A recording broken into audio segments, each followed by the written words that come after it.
And now on Who's Views, it's time for the latest headlines with JT and the Whotastic panel.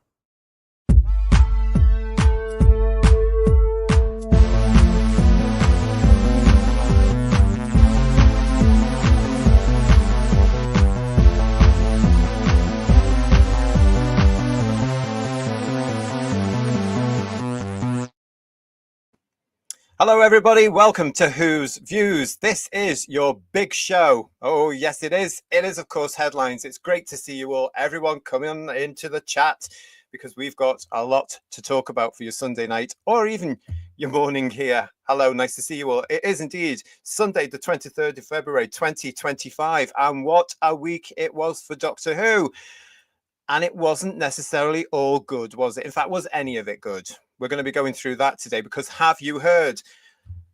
Following our show last Sunday where we talked about all the usual stuff we normally talk about, it seemed to hit the press here in the UK on Monday afternoon, who went straight for the nickler there, didn't they? With Doctor Who is cancelled. Well, we're going to be talking about all of that, of course, plus the fallout that has come on the back of that. We're going to be talking about all those rumours, including Gatwa has gone, according to the rumours. We're going to be looking at the possible bets on for his successor. What makes you think he's going to get a successor, I would say? Ooh, controversial. And we're going to be looking at Series 2. Is it doomed for failure already? I'm sorry for laughing, but I think it might be. What a week it has been. Let's bring them on. We've got Paul and we've got third Doctor Ian for us. I'm exhausted after this week. I don't know about you two. Yeah, it's nice to be back. It feels like an hour and 15 minutes since we were last on. We are. But listen, again, huge thank you. There is a lot to get through on this particular show tonight. So thank you for joining us tonight. As usual, I would like to say a big thank you to everybody that has been getting in touch throughout the week. Massive week, a big mailbag, as we used to say in the old days as well. Lots of comments, lots of messages coming through.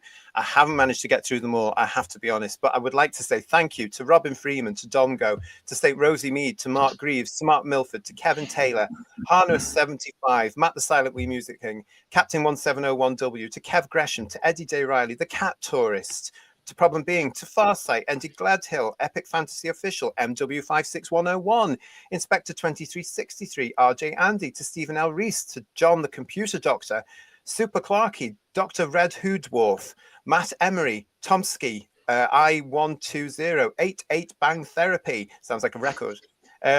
Just me, Linny MH5, to Jez T42, Lance Uppercut 3498, and Pain to View, amongst others. Thank you so much. Do we have time for any more now?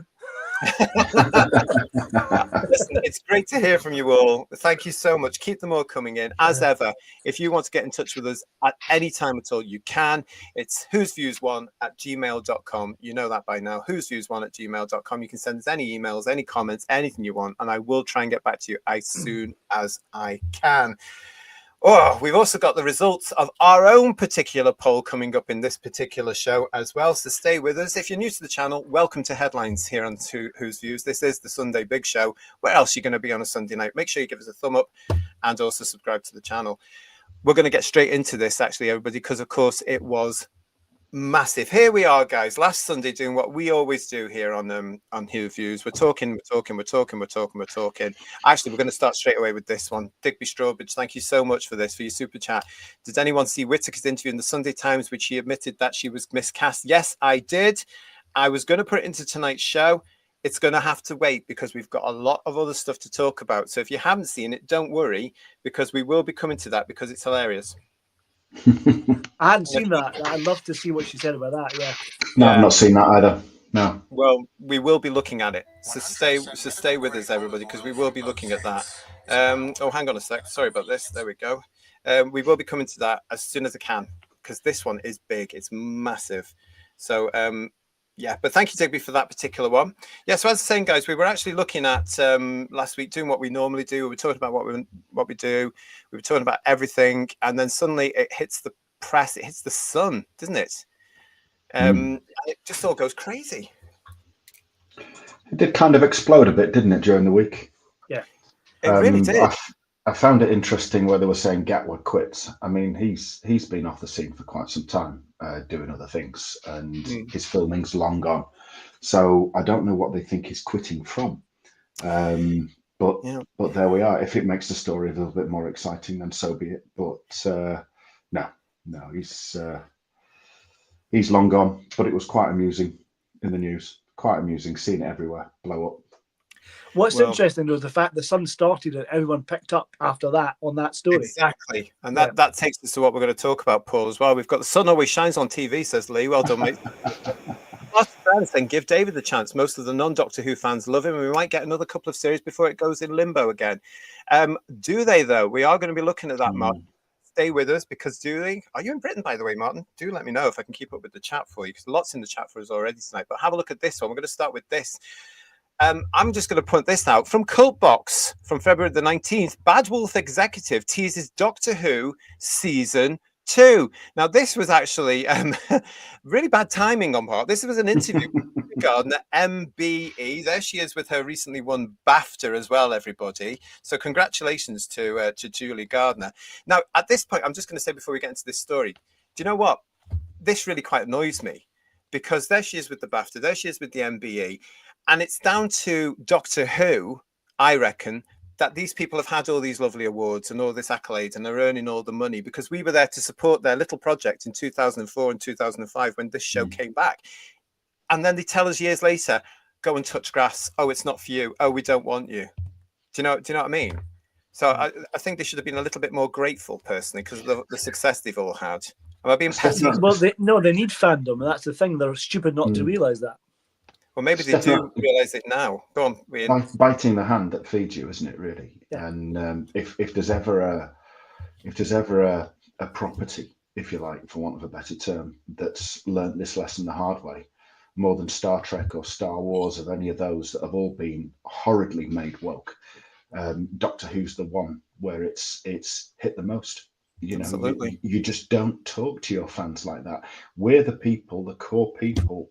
We're the ones that kept it going in those wilderness years, you know, when it was, and supported it through all the hassle that happened 40 odd years ago as well. We were the ones that were there. If it wasn't for us, it wouldn't have probably come back at all, because the interest wouldn't have been there. And we've effectively bankrolled their lunch. And well, it was the timing of this particular article that got me here as well, Who viewers as well, because that was the headline. Look at that. BBC Bad Wolf executive teases Doctor Who season 2, which we now know because of a leak this week on a rugby match is going to be on Saturday, the 12th of April this year. So that's when Doctor Who series starts. I know we can't all wait. We can't wait, but there we go. Saturday, 12th of April, 2025, everybody. But this article went on to say from Cult Box here, it reported on the Radio Free Skaro podcast, recorded at the Gallifrey One convention in Los Angeles on the 14th of February.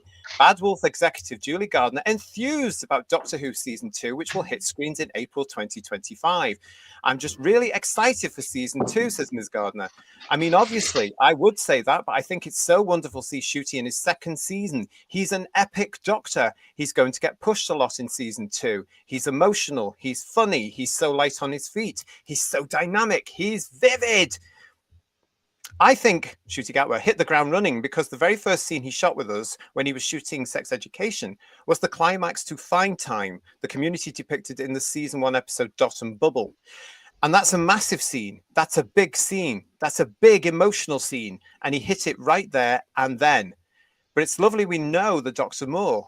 Well, it's always the Doctor, but we know what Ncuti brings to it, and we will see him in a new dynamic with Belinda Finch. Yes, she said Belinda Finch, not the officially announced name for the character, Miss Belinda Chandra, played by Virado Setu.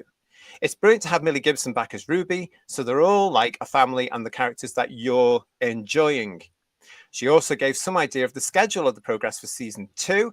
The first of the 2-part series finale is now nearing completion. Today, the 14th of February, was the episode 7 final mix. That's what I did before I came here. So, hooray! And my question to you is, was it bad timing? Very bad timing. I just hope that name of Belinda Finch isn't those bloody bud creatures coming back again. That's a clue. Oh, well, we don't know what her name is now anyway, but for those of you who are hearing us, I've just shown a clip there of one of the headlines that started to appear from Monday evening into Tuesday from The Independent, which said Ncuti Gatwa's Doctor Who future uncertain as actor is, quote, on verge of quitting. We had an awful lot of that. And I just thought, what a bad time to put that particular one out, where it's all the flowery usual party whip, isn't it? Oh, it's wonderful, it's marvelous, it's brilliant, everything's brilliant, everybody loves it, blah, blah, blah. And then this story breaks as well. But did you notice the other story that has broke at the beginning of the week here as well is this? Oh, this one here. Sorry, this one here. Virado Setu will be appearing at the London Film and Comic Con on the 5th to the 6th of July this year, everybody. Now, what she's charging? What does that tell you? She's out of contract. Yeah. Because we know, don't we, from the modern series, everybody, they can only go to these things when they're not in contracts. So the series, as we know, as we said last week, as we have said now for a good while long, is out of production. Now, if this thing is going to go back on the 5th and the 6th of July, this thing here at the Comic Con, she's not working it. So this is another one series companion, everybody. What do you make of that, guys? It does look like the writing's on the wall, doesn't it? It seems to just stack up. I mean, this is everything that Whose Views has been saying for quite some time now, hasn't it? I mean, it's good of the Sun to catch up, really. But yeah, just to say hello to them because they might be watching. Hello, mate. How are you? Nice to see you, Rod. Check your emails, will you? Thanks, pal. It must for the newspapers all to cover this. It must have been such a slow news day, don't you think? I think they're working on this week, though. Sorry, go on.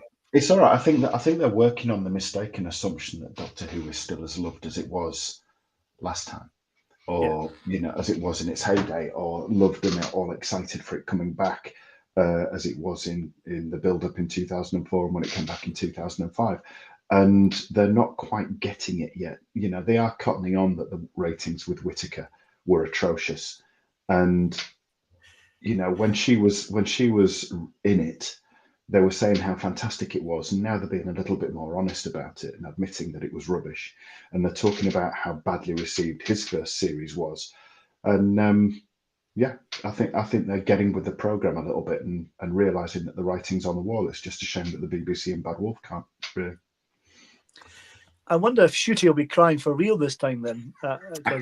Well, I don't know. As Robert's saying to us here, he's not on the verge of quitting. His agent has got him out of the contract, haven't they? We're going to be looking at some more of this stuff because what happened on Tuesday was an explosion in a lot of the papers. Let's go to the chat very quickly before we go into it all.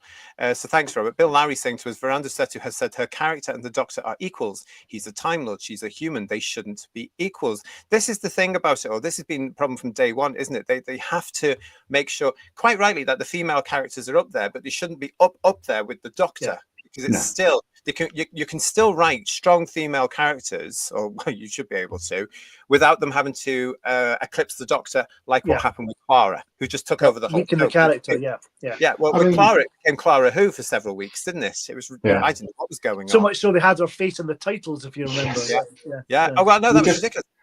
You just have to look at the likes of Leela. Leela was a much loved character, a very strong character, but she wasn't the Doctor's equal. No, there was nowhere near she was the Doctor's equal. Of course she wasn't, but she was a fantastically strong female character. Oh my God, in the middle of the 1970s. I know it didn't happen, did it? But she was an amazing character.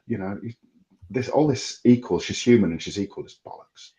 Rubbish. RTD lies out of his backside so much, says Plymouth Who. I kind of enjoy it when the tabloids run with this stuff and he loses control of the spin. It's great fun.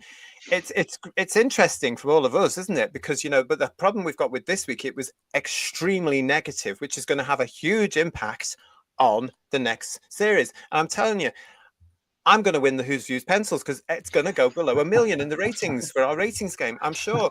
You're certainly saving on the poster, Jamie, because you've got them already. So. Yeah, they're on the box over there, actually. Philip Ticini, nice to see you. Doctor Who can be saved only by 1, getting rid of wokeness and no agenda and sex issues, and 2, try and somehow disregard the time as channeled, and 3, get a good actor and going back to good storytelling. It's always down to the storytelling as well as the acting and the whole look of it, isn't it? And we've got Dean with us saying, I feel sorry for the new companion. Imagine knowing the ratings of TAMP before your stories have aired. I hadn't thought of that. It's a good point. Yeah. I mean, it's Eccleston leaving all over again, isn't it? When he left at the end of season 1, it's that kind of feeling, isn't it? It's ruined the prospects of the show, isn't it? Really, I think big time. I think a lot more. And Jane Smee, I have seen her described in the past tense, even in the promotional stuff. Was great to work with her, etc. Well, yeah. I mean, the fact that she's at this Comic Con thing in London, like Shooty, like Millie last year, who charged those horrendous prices, as Paul was sort of inferring there. It's happening again. She's going to be there. So I don't know. Domgo is saying this is a dead show. It's ceased to be. Yeah. It's gone to police box in the sky, hasn't it? That's it. Yeah. I think the thing is, though, isn't it? It's when you get all that positive publicity, like in 2004 and February, March 2005, as we got up to, what was it, the 25th or 26th of March, wasn't it? That we got up to that point where it actually launched with Eccleston. You had all that positive commentary in the press and on the news, radio news. I remember features about it. There was a bit of a blip with they've lost rights for the Daleks, and then they recovered it. Whether that was just spin to even whip it up a bit more, I don't know. But there was all that, and that, I think, contributed to the ratings that it got ultimately. And the same is true going the other way as well, isn't it? You're going to have a proportion of casual viewers that might tune into this idiot when he comes back for his second series. But when they see this press, instead of switching on because it's positive, they'll probably just not even switch on. They'll switch off because it's negative, or they'll switch over. So whatever could have been its pootling rubbish ratings, probably going to be hit even more. Oh, there's no doubt, because we've tried to tell this to people outside the UK all the time. This show is regarded as a joke in the United Kingdom, and people, quite frankly, have bigger problems right now as well. Gary Bryant saying to us there, Gatwa is probably after being James Bond now. Can I just say a big shout out to all the James Bond fans after this week? I am so sorry about what's happened to your favourite show. We're all in the same boat.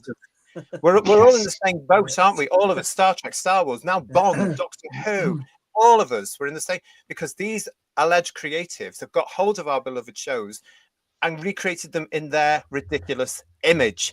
And I'm terrified about what's going to happen to the legend that is James Bond. We've just lost another British icon. I can't imagine what they are going to do with him. I hate to think. Legion of James saying to us here, I personally do not think Doctor Who can be saved now without a long hiatus. Too much damage done, and original proper Who fans have left the building. Mudcrab saying, I've been amused this week by the Simply Dogs who are trying to claim nothing is happening. The Simply Dogs, I say, because RTD made a statement saying none of it was true because we can fully trust what RTD says. Again, we're going to be coming to that in a second. Jason Parker, it has to be axed. It's cruel to anyone taking over it now. It's a poison chalice. Nobody wants to board a sunken ship. It's like sending a lifeboat a year after the Titanic sent, which is more or less they did. Mark Reeves, thank you so much for your super chat. You're saying to us, Gatwa going to Hollywood as they loads of roles lined up. Maybe he's the new Predator, perhaps of the Terminator, drowning Sarah Connor with tears. Cruel but funny. Thank you very much for that one.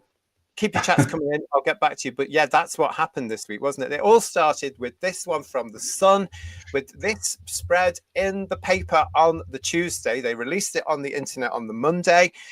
This was the one that really got me as well. Look at the size of that. A page and a half, everybody, with the same story.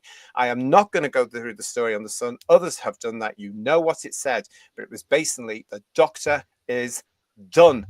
It really, really was. But as we've said in the chat, look what happened. This is just a selection of what happened on this is a small selection of what happened on Tuesday. With various headlines from all. I couldn't keep up with it all. Every 2 seconds I was getting another headline, Doctor Who, and it's carried on, guys, to today. And as you can see there, even Hello got in on it, everybody, with BBC breaks silence as beloved show faces shock, Axe reports, as somebody reported from their gracious drawing room, I am sure. Hi, James. How are you? Good to see you, James. Talking of Hello magazine, there you are. But yeah, so this was carrying on and going, wasn't it? And it was just incredible. Look at this one that happened. I have to say this right now because the BBC, for once, actually responded to the rumours. This was from radiotimes.com, of course. Doctor Who has not been shelved. BBC responds to the rumours. There could yet be more television adventures for the 15th Doctor. Now, I do feel obligated before we get into the rest of the show to say that they respond, because I might forget later. This is what they said very, very quickly on the Tuesday. No, was it the Monday? It might have actually been the Monday, actually.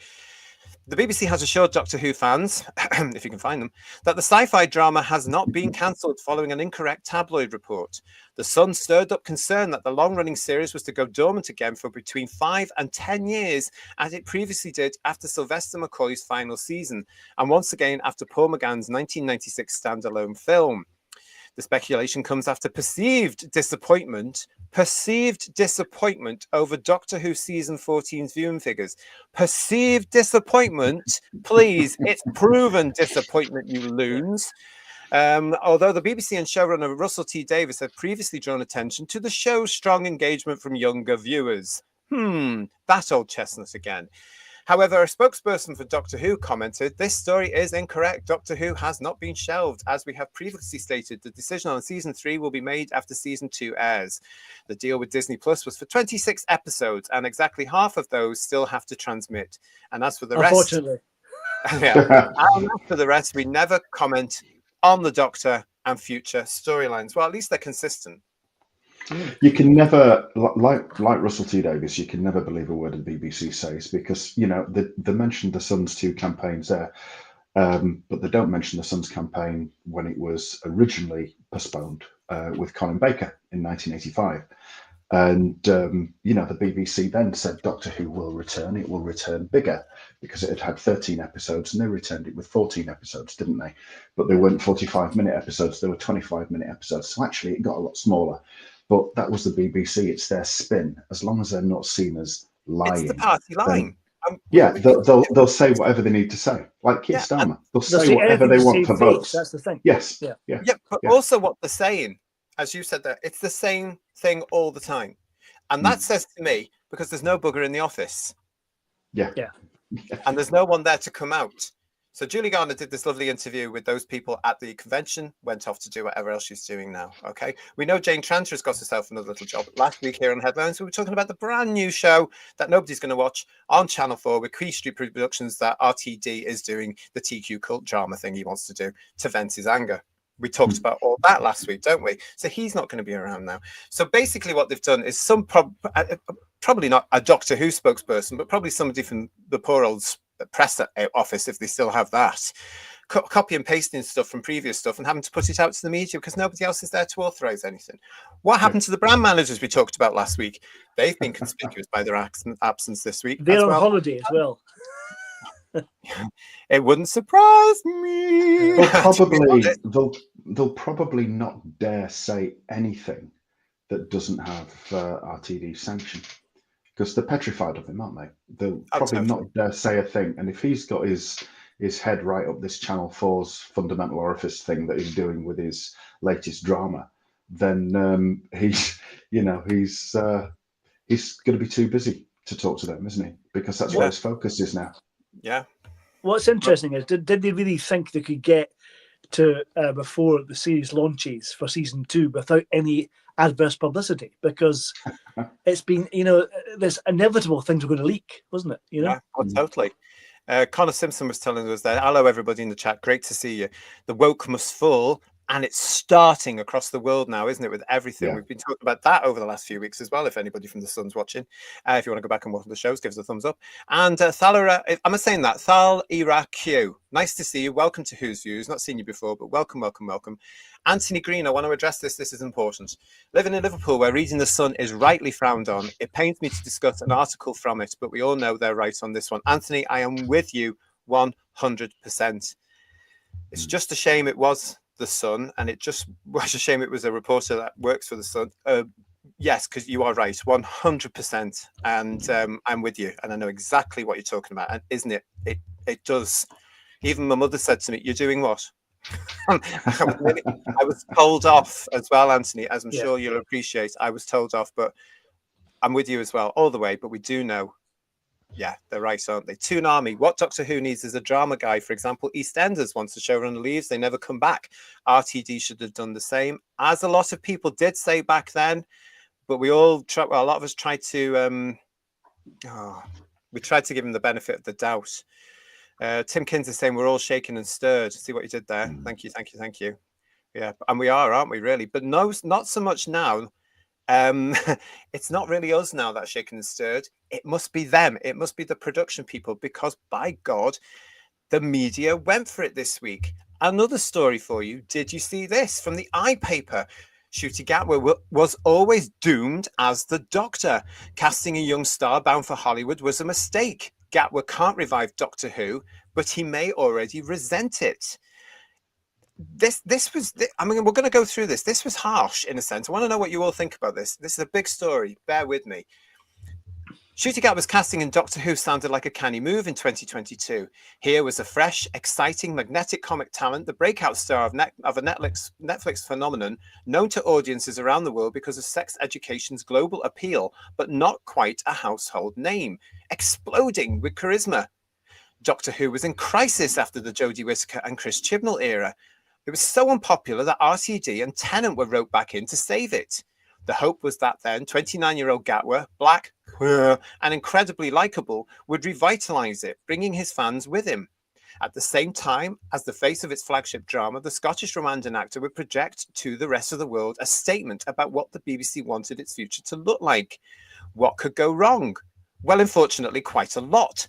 Ratings continue to plummet. Crew claim they have been laid off. There is growing speculation that the programme may be axed altogether. Gatwa's second series hasn't even been broadcast yet, and already The Sun reports that he has filmed his regeneration scene. The BBC says that it never comments on a programme's future until a series, this one now a Disney co-production, has aired, but it's not looking good. Especially has there been no denial for Gatwa, just a lot of rumours that he, who appeared in both the Barbie movie and Apple TV Plus drama Masters of the Air, has had to turn work down for the role and is impatient to move to Hollywood, where projects are being kept on hold for him.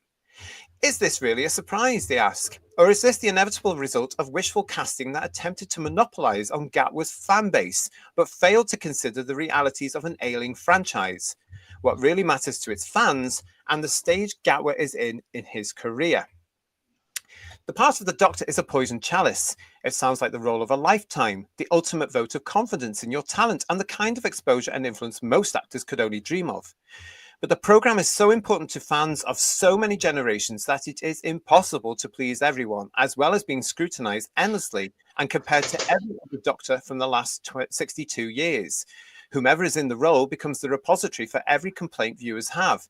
In Gatwa's era, that's been the BBC shoehorning in wokery into its storylines, and the person blamed for the show's success or failure. It's a lot of responsibility. To put up with it, you've got to really want it. It can't be a stepping stone. It needs to be the pinnacle, which is why Gatwa was always doomed. Casting an ascendant star in huge demand with limitless potential simply can't work because they are bound for other great things that the commitment of a British television show won't allow them. The Doctor can't go to LA and become a movie star. The Doctor can't play the lead in a prestige drama. The Doctor needs to be on the soundstage in Cardiff fighting Daleks and getting punished for it by internet nerds who say it's not the show it was in the 1970s. That's us, by the way, everybody, just so you know. The story continues. It's a shame that most cherished characters can only so easily become an albatross, especially when you consider the reputational damage all the backlash might do. The star of Doctor Who is immediately less important than the programme. Before Doctor Who, Gatwa had a personal brand. Now, instead, he's the face of a dwindling one. And what young actor wants that on his CV? Worse, Gatwa is all but hidden from the fans whom the BBC rather delusionally must have imagined were part of the package, but are clearly not watching. Shocker. Banking on any talent bringing their fan base to a programme is fantasy.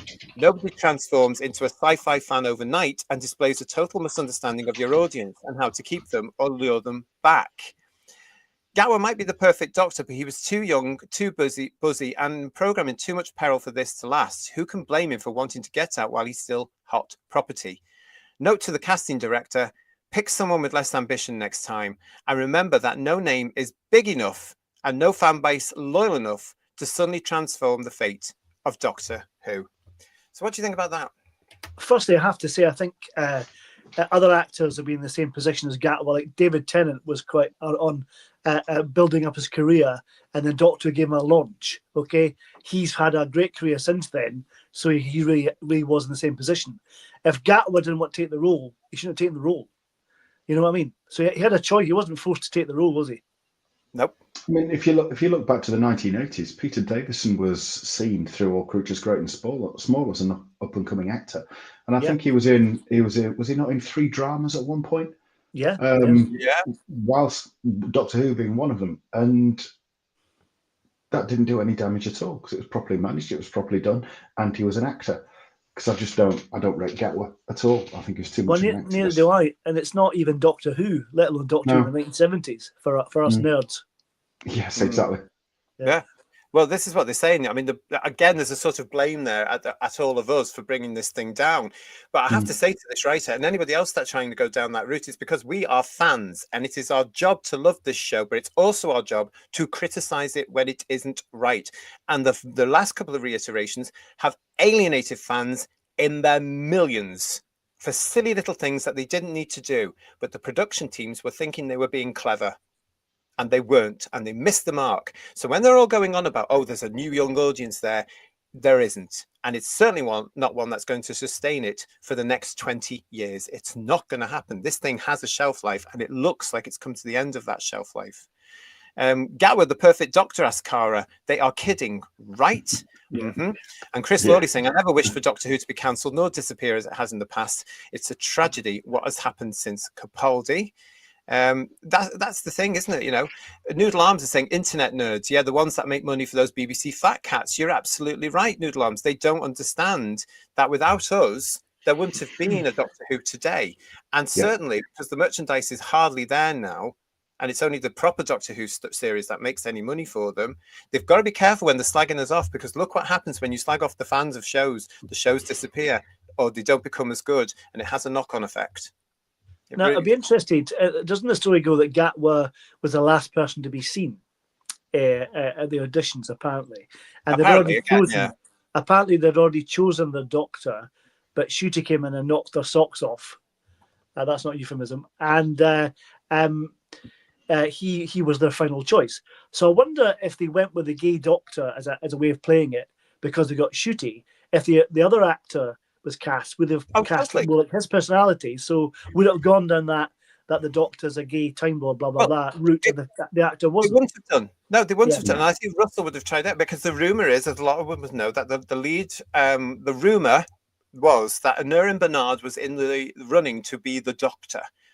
That was the rumor, and it was going around everywhere, and it was such a good choice.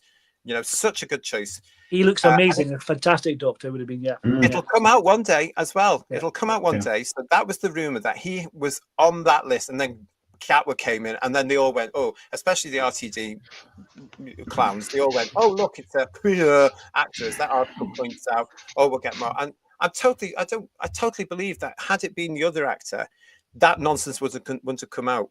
Yeah. I totally believe that. You do get the feeling, though, don't you? And I'll say alleged, but it's a personal feeling anyway. It's an opinion. You do get the opinion that RTD will tend to cast people that he quite finds easy on his eye. And I think looking at the publicity photos, he obviously thought that of Gatwa, that cringing photograph where one's leaning into the other and holding his face, and it's just like, Jesus Christ, come on. Well, that shows a room for you anyway. Yeah, but it was just vomit-inducing, wasn't it? Yeah, it was just vomit-inducing. And I hope it doesn't go down to that sort of level, because when we know the identity of the other actor who was in the line, we will know.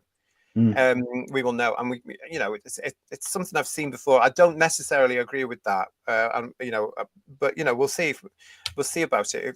I'd say it will all come out in the wash. But he's fessed up to it before, hasn't he? And say, "Do you want the job now?" Can you imagine? I would think it would be very fickle. But I think the fact that Mr. Gatwa has ticked a couple of boxes for them was more of the thing, the DEI thing, which we've talked about on the show before. I think that was more of the incentive for them, because it's very obvious, as we've talked about over the last couple of months now, especially here on Who's Views on Headlines, the DEI, the tick boxing was important to this lot. This lot are alleged progressive. They're not progressive. There's nothing progressive in what they've done at all. Nothing. If they've set us back, these people have contributed, setting us back. It's regressive, definitely. Yeah. It really is. Yeah. They just need to grow up, says Paul Rose. Admit they were pandering to an audience that doesn't exist. Apologise, fix it, or just move on. And David Parr, nice to see you, David. Hope you're well. If Shooty needs, Shooty needs to move on. in your opinion? Yeah, I never felt like he was the Doctor, just a copy of many other Doctors, David, Matt, and Jodie. Well, Jodie and herself, from what everybody has told me, was just a carbon copy of Tennant, because that's the only Doctor she's seen, her and Tennant. What else we got here? Lots of you in the chat. Thank you very much. Paul Stenterford saying Gatwa being involved in a once much loved TV franchise being damaged and subverted will definitely harm his career, in my opinion. Most productions won't want him anywhere near them. There's a big change I'm hearing. I don't know if any of the rest of you are in. It's slow, but in the entertainment industry, I think they're becoming aware that people around them, as we reported last week, are dropping the DEI. Their beautiful, beloved Labour Party is not doing very well with the British public. We now have the most unpopular British Prime Minister in history in our country, according to all the polls. I think from what I'm hearing, show business is shocked. They're shocked and stunned. And I think some of them may actually be now looking and going, what is going on? Why aren't they doing what we're telling them? You know? The more that people complain, the more that people talk about it, the more. I mean, there has been complaints from the British public over the latest series of Unforgotten. It was pretty obvious which way that was going to go, but apparently that is DEI riddled as well, which is such a shame because it was such a great series. But they are all jumping on the bandwagon. Jane Smee, I've never even heard of Gatwa before he was cast, but a star of a show called Sex Education hardly seems an appropriate background for the star of a supposedly family drama. Absolutely. Andy's Vital, nice to see you. Good to see you. And Davison is a million times better than an actor called Gatwa, says Graham. Yeah. Chris Khalid, hello. Maybe put a complete stranger to the British screen as the Doctor. I am not a stranger to the TV screen, the Lebanese TV screen. I know exactly what and who the Doctor is meant to be. Well, they should as well, quite frankly, because they're supposed to be fans of the show. And they had a huge success last time around, didn't they? That's what they were counting on happening again, including poor old BBC Studios. Stuart B, 1970, higher. Gatwa was a terrible casting decision. A plank of wood would have had more charisma and character than that actor. And that's unkind to wood. Yeah. But yeah, I think he was miscast as well. I agree with that, definitely. Yeah. Well, I think our reviews of last year showed that, because when it came to the Christmas one, what was it called? Joy to the World. Thank you. One. Yeah. We had to think there, didn't we? Yeah. Misery to the World, I think it should be called. Yeah. It's made such an impact on us, any journalists watching. We love it. But no, you've got that one. And I think on our review on Boxing Day, I actually said he's not the Doctor to me now, because I see no element of the Doctor in him. The Doctor does not walk around in T-shirt and jeans, for crying out loud. We're going to be coming to that in one of the articles, I think, as well. Time Love Victorious, hello, how are you? Gatwa was doomed because he has the acting range of a teaspoon. Yes, he has had bad scripts, but look at Capaldi. He rose above the poor scripts. Agreed. A good actor can turn a bad script into something half decent. Decadent Dave, long time since I've posted. It really is. I hope you're well. I pretty much gave up on the show and have soured on it. Keep coming with us. I do think for Capaldi, though, I think some of the stories were written more like the Doctor. Whether the stories were good or bad, he was still very doctory in it, which really helped. But there's no sign of that in RTD's recent scripts at all. Yeah, I think Capaldi could have probably taken the show on a completely different direction and saved it completely and avoided Whittaker and where we are now.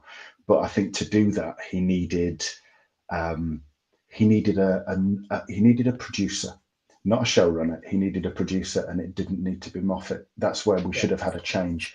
Moffat was already bent on this direction that he was going in. He'd already decided he was going to do the gender changing stuff, signposting. Oh yeah, totally. Was going to come on later on, and we didn't need that. And Capaldi was such a good actor, so badly served. I don't think we've probably had a Doctor that's been so potentially good, but so badly served. It was absolutely criminal what they did to him. And he was up for doing more seasons as well, wasn't he? That was the thing, which is such a shame. Yeah. Well, he said he would definitely do another one. Yeah. Didn't he? Again, that's something else that there are rumours about that. We do know, and make your own decider, we do know that Chibnall had said the only time he would come to do Doctor Who is if he could have a female Doctor. And the BBC at the lunch or the dinner they were at went, okay. And it shocked him. And then he was sort of committed to it. So the incumbent at the time had to be replaced.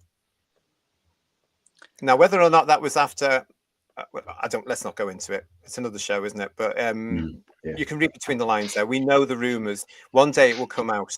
I want to say thank you to everybody that's watching us tonight. It's great to see you all. Marine Boy 1966. I think we're forgetting one thing. Things could have been worse, and Ollie Alexander could have been the Doctor. He might be coming back. Yeah. Well, yeah. Super John. Nice to see Super John in here as well. Like Jodie was miscast too. I mean, this is the problem when you've got very obviously, and I'm going to say it now, very obviously DEI casting, DEI hiring. Sometimes, as I've said, as my experience shows, these people that you hire just to be ticking a box and showing that you're brilliant and getting awards and stuff like this can't do the job. We've had 2 miscast doctors on the back of each other now. What? Cara, a lettuce would have more charisma than Fruity Shoti. Yeah. Yep. What else? It's great to see you all. Thank you so much for joining us. Plymouth Who. I always thought DEI stuff don't entertain idiots. Maybe it does after all. And we've got a super chat here from Paul Thomas Ashworth, PTA. The show needs resting. It can't recover now. Let it go into hiatus with the fragment of dignity it has remaining. Does it have a fragment remaining? I'm not quite sure. I'm not sure. You'd struggle to find it, wouldn't you? Yeah. Anyway, let's go on to this one. Having spoken about it, lots to get into it. Thank you for joining us on Headlines tonight. We've got a lot coming up for you. Let's get into this story from the radiotimes.com. Now, a lot of you did see this particular one because you got in touch with me through the week on this. Doctor Who needs to be woke, and there's a reason every sci-fi fan should agree.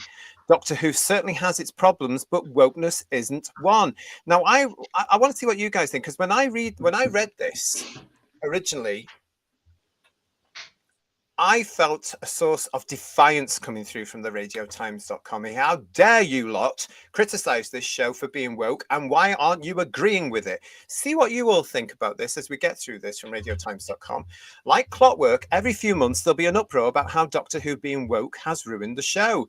This time it's been claimed that the long-running sci-fi helmed by RTD has been shelved, in part due to dwindling ratings resulting from fans, in inverted commas, fury, in inverted commas, over unspecified woke, in inverted commas, storylines. The BBC has described this report as incorrect, stating Doctor Who has not been shelved. The thing is, they argue, the argument that wokeness has ruined Doctor Who is not only predictable, boring and lazy, it's also nonsensical. Doctor Who certainly has its problems, but wokeness isn't one. First off, we need a definition here to be clear on what we're talking about. The idea of being woke has evolved in recent years and now has a particularly negative connotation, often used to refer to people viewed as oversensitive about political and social issues. But at its base level, being woke refers to the idea of being aware of and attentive to important issues, especially social and racial injustice. Looking at that definition, it's not exactly groundbreaking to argue that Doctor Who has always been woke. Here we go, everybody. It's pretty obvious, but we'll say it again for those in the back. From its very inception, the show has always depicted the Doctor fighting against tyranny and oppression, and it has always been aware of current culture. Too many of the storylines to count, both in classic and modern Doctor Who, have covered poverty, evil empires, capitalist greed, and more. It has always been progressive and inclusive for its time, lest we forget the show was initially made by a woman ahead of her time and initially directed by a gay man. In fact, the criticism angled against Doctor Who has often shown why we need its inclusivity and representation so much. The sexism we saw when Jodie Whittaker was cast as the Doctor Here we go. shows exactly why we needed a female Doctor. The racism which Gatwa has faced as the first permanent black Doctor, I told you that was on the way 2 weeks ago, didn't I? Was heartbreakingly unsurprising, proving why we needed him. You utter liars, RT. The homophobic complaints against the gay kiss in Rogue, although it was far from the first same-sex in the show, spoke for themselves. As our culture progresses, or regresses, as might be the case, Doctor Who should and always will be a mirror of that. The series, as enduring pillar in the sci-fi genre, has always and will always be woke, so it can reflect our society back at us. Otherwise, what would be the point? Sci-fi, after all, has a responsibility to hold a mirror up to society, to comment on it, and to help us see things from a different viewpoint. The magic of sci-fi is being able to escape our lives for a little bit and be immersed in another world. another time, or another civilization. And in doing that, we can take a look back at our own world and our own society and culture in a new light. But we don't hear other sci-fi franchises being criticised for being woke quite as much as we hear about it in Doctor Who. As for why that is, a few reasons come to mind, but the most prominent one is that it's an easy and lazy excuse to jump to about an incredibly heavily scrutinised show. Wokeness is an easy excuse for the times that Doctor Who is sloppily written, for when the ratings show a small drop, or for when there are rumours about the Disney partnership coming to an end and more. But when Doctor Who is sloppily written, and when the ratings show a small drop, and if the Disney deal does come to an end, it certainly won't be because Gatwa wore a skirt in one scene, or because the Doctor kissed a man, or because there was a transgender character in the show. Because what's often condemned as Doctor Who's biggest failing is actually its biggest strength. Reflecting our culture back at us and being so progressive and inclusive is the reason the show has endured for so long, because it's spoken to millions of people across the globe and given them a place to belong. There may well come a day in Doctor Who's future when it needs to take a break. That day has certainly come before, and the world will not implode if it comes again. Last time it happened, it only ensured that the show came back stronger than ever. But if it does happen, those expecting to see wokeness erased from our screens will be in for a very rude awakening indeed. This was written by Louise Griffin, who's the sci-fi and fantasy editor of Radio Times, covering everything from Doctor Who, Star Wars and Marvel to the House of the Dragon and Good Omens. She previously worked at the Metro as senior entertainment reporter and has a degree... Recognise the style there, yes. Do you see the pattern yet? Well, I can say to that journalist, not only do you not understand Doctor Who, but how dare you call fans of this show, some of whom will be my friends, for complaining about that vile, lustful version of the character that appeared in Rogue. That was not homophobia. It was criticising the fact that that was not the Doctor. The Doctor is not a lustful character. That was not the Doctor. That was put in there for other reasons, which was discussed on the show. So how dare you call friends of mine who didn't like that because it wasn't the Doctor homophobic? Wrong. You are wrong. What do you guys think about this? Well, there's a couple of things in this article that's got me. Firstly, it said at the start that one thing Doctor Who isn't that's wrong with it is the wokeness of it. So they're admitting something's wrong with it. So what is wrong with it then? And the figures are only down ever so slightly. Which figures are you talking about? And Doctor Who or sci-fi is meant to be escapism, entertainment. This is not escapism. It reminds you of the real world, which is not escapism, is it? I find it very offensive. I think it would have made more sense if it was written by Peter Griffin than Louise Griffin, quite frankly. But it you know, I mean, we've always said, you know, we've always championed the fact that the first producer was a woman in her 20s who was up against. Who we can name, by the way. Her name was Verity Lambert, and she was a genius. Absolute legend, and should always be remembered. Doctor Who era. Yeah, totally. Oh, sorry, can I interrupt you saying, lose my thread? The gay director, Waris Hussein, didn't have Carl and Zar snogging in the cave, did he? Let's be honest. That was where I was probably heading with that one. No. It's usual, isn't it? We're generally on the same page. Sorry. But it was.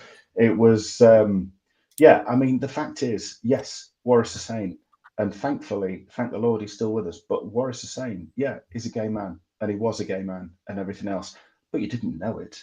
You know, it wasn't his sole reason for being there. He was there just because he wanted to do a really good job, not because he wanted to be like Russell T Davies and make it about his entire life and make the whole program about that. The Daleks, the second ever story, it was basically about racism. It was a pastiche of the, we can't say it, can we? It sounds like Yahtzees, but it was a pastiche of that, and it was, as Ian Chesterton said, it was dislike for the unlike. But it was the way they handled it. They handled it properly because it was properly produced, it was properly directed, and it was properly written, and it was properly acted. Today it would have been, you're black, you're white, therefore white bad, because it's never going to be black bad, is it? Or you're gay and you're not. But you're right. Hussein didn't want to put his ideas on the cavemen or have the Doctor tonguing Ganatus as they had managed to break into the Dalek city, did he? I mean, he wasn't having any of that, because that's not what it's about. They cut that out, Ian. Well, yeah, thank God they did. Scenes of the Daleks, if you look at very carefully. In colour, yeah. But I mean, it's lazy, isn't it? They think these terms like racism and sexism and everything, they think they hurt us still, or they think we're bothered about them still. They use them for everything, so they have no power. You know, you didn't like Whittaker. You objected to her being cast, so you're sexist. No, it's because she was shit, right? She was always going to be shit, and she was shit. And she's admitted now she was miscast. First honest thing she's said in a while. Gatwa, black actor, not bothered. Would have quite happily had a black actor, no problem at all. Gatwa is shit. He's miscast and he's shit. And he's been given bad scripts as well, let's face it as Yeah, well. Which yeah, played on completely. his, as By she an said, idiot. no? Yeah. But Well, but like to you, put GT, I that never as- wanted a female doctor. You know, I didn't want that. that was so- that was obviously DEI, because there was Yeah. nothing in the show's history to say that the Doctor could change his gender until Moffat comes along. Yeah. And that's the moment back in 2010 with the Doctor's Wife when I thought this is going to be a different show. I can see what's coming and I'm not going to like it and I won't be there. And I was right, you know? I was relieved he would just recast as a man. The fact that Ncuti Gatwa was black made no impression on me at all. Well, I didn't care. I was just glad he was male. You know? A lot of us wouldn't have noticed until the media points it out. You know, this is the point about this. They point things out to us. The first female, the first black, the first... By the way, that doesn't exist. It's a fantasy. It just annoys me, this whole thing. And it shows you, I'm surprised you were for the Metro. If you don't know us on Who's Views and you just joined us here on Headlines, we get at the Metro a lot. The Metro is probably the wokest piece of crap in the UK. It's a free sheet and free paper. It's one of those things you pick up on the tube or the bus and you leave on the tube. You wouldn't buy it, let's be honest. You certainly would not. It's all done through advertising and tack. Let's get to the chat, guys, as well. Jane Smith is saying to us, totally and utterly missing the point. She certainly did. Oh, I see, says Paul Stanford. Anyone who doesn't like Gatwa's performance in the show are ist. It must be interesting for these people to be living in such tiny minds. Aren't we all, though, so used to it? We've had that since that announcement in the middle of Wimbledon all those years ago now. You're an ist, a phobe, or a not. It's ridiculous. And it's all come from the far left. All of them. Stephen Braddock saying to us, we complain about wokeness in all our sci-fi films and series, you arrogant liar. Obviously isn't aware of that, is she? Super John, nice to see you, Super John. She doesn't understand the character. The worst thing to happen is the timeless child. Woodhouse 122, that article is just LGBTQ plus propaganda. Well, it is, because that's their vogue at the moment, even though it's falling out of favor with regular people who've got common sense and an IQ. With these people in the entertainment industry, it's all still about the TQ cult. What else have we got here? Daryl, nice to see you, Daryl. Daryl Joyce, our favorite artist, or one of our favorite artists, is joining us saying that's delusional. Sean Cryer, are these people stupid or generally retarded? Lots of you commenting about this. Shocking article in the RT, I thought. Doctor Who uses the current world around it, says Noodle Arms, but uses it to elaborate a sci-fi based drama. But these days there's so much politics that people want a way out, and Doctor Who was that, but not now. I also personally think that they don't understand how woke has evolved and what that does mean. I do think it's an overused term, and I think we need to say things a little bit more harshly and truthfully now and call it what it is. But Doctor Who was never this bad. Doctor Who is about escapism, adventure, and subtle allegory, says Digby. These talentless woke tankies don't get this. Hacks they are. They don't get it, do they? Duncan Evans is saying to us, does this writer understand anything? Well, of course not, because, I mean, these kids say, oh, I've come from college. This is the problem. And, you know, a lot of these... Did they get a book of cliches that they bring out when they write an article and they just check the cliches? Because that's all cliched, isn't it? Whole thing. Oh, totally. Yeah, totally. Yeah. We are going to be coming back to the Metro in this show. Stay with us. If Louise Griffin is correct, maybe because the show has inclusiveness to the point where it's more exclusive now than it's ever been. And I think that's going to continue into this new series that's going to be starting on April the 12th here in the UK. We have no word yet from Disney, by the way, so don't please ask. What a stunning and brave commission, says Mike Disney. Hello, Digital Pollution. It's good to see you. Nice to see you. Nice to see you. Nice to see you.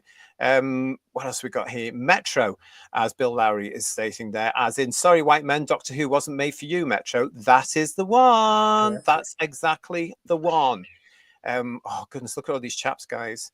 Mrs. Lisa Pertwee, nice to see you. Scottish Davros, nice to see you. He's saying to us, nope, Doctor Who needs to be escapism-based entertainment, not sledgehammer propaganda, preaching elitist bore fest.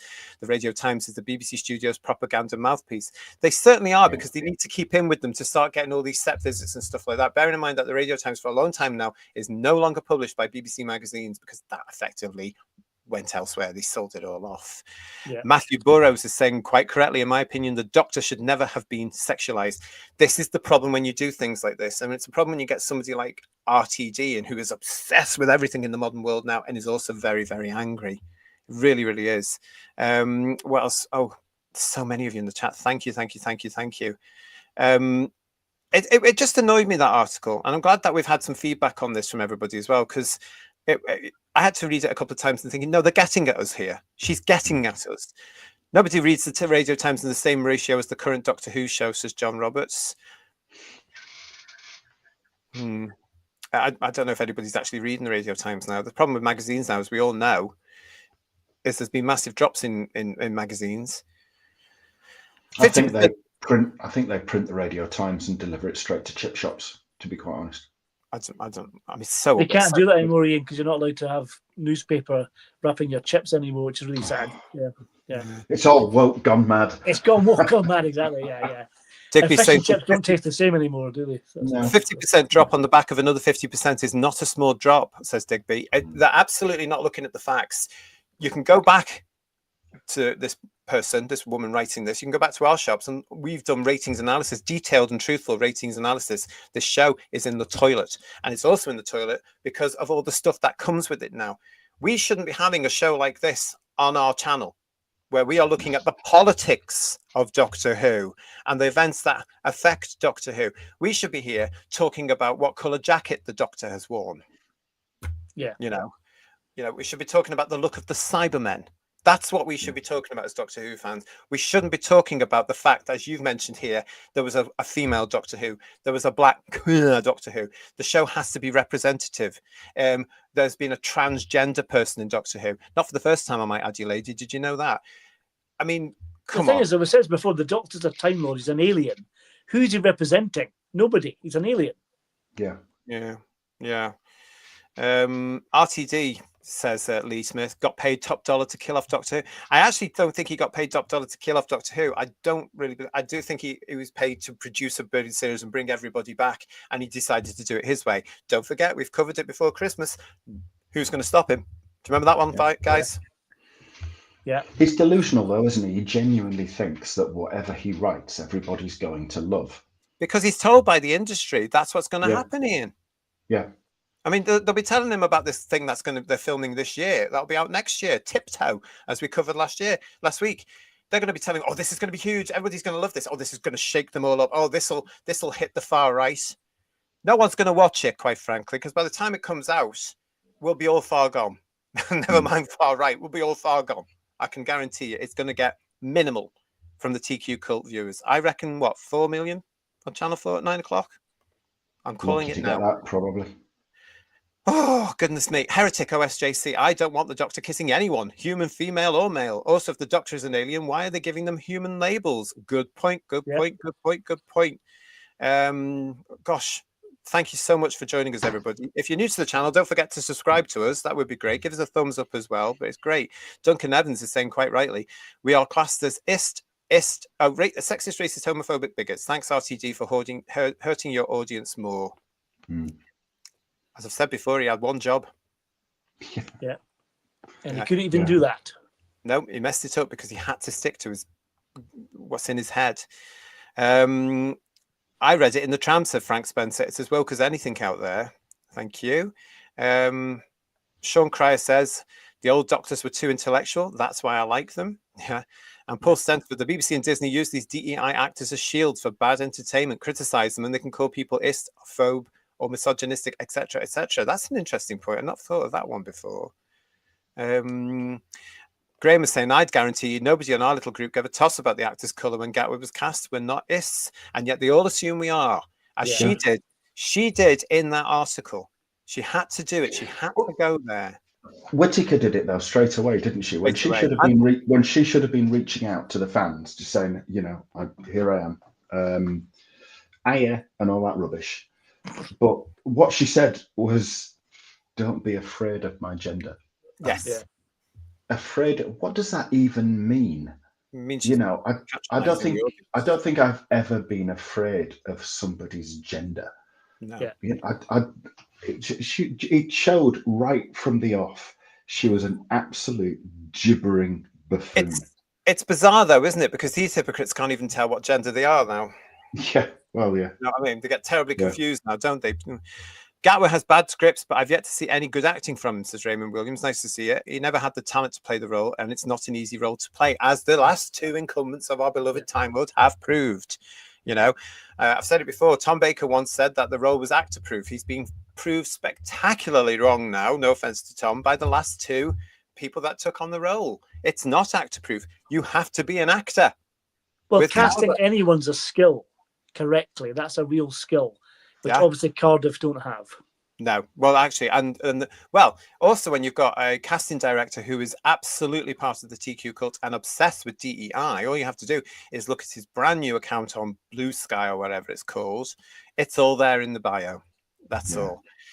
Silver Wolf, I don't care who's cast as the Doctor so long as they do a good job. It's that simple. I'm beginning to think now there's generations, because they're all going for this 30-year-old mark now. I'm beginning to think none of them could probably act. You're probably going to shoot me down with that, but I haven't seen any evidence of it yet. I haven't. You're probably going to send me all sorts of things. Please do, of actors you think. Sheila B. in the Devotions. I used to take the Metro home for the cat litter tray. I'm not surprised. That's the place it needs to be. And the problem being saying to us, Louise's bedsit must be filled with straw for all her arguments, repeated arguments that she gets from other people as well. What else we got there as well? Let's have a look. Mrs. Lisa appeared to be saying to us, RTD said he only knows how to write trans stories. So what about 2005 to 2009? Yeah, I think he's obsessed with that now, as he's proving, because he's gone from Doctor Who to do this other thing, as we talked about last week. It's called Tiptoe.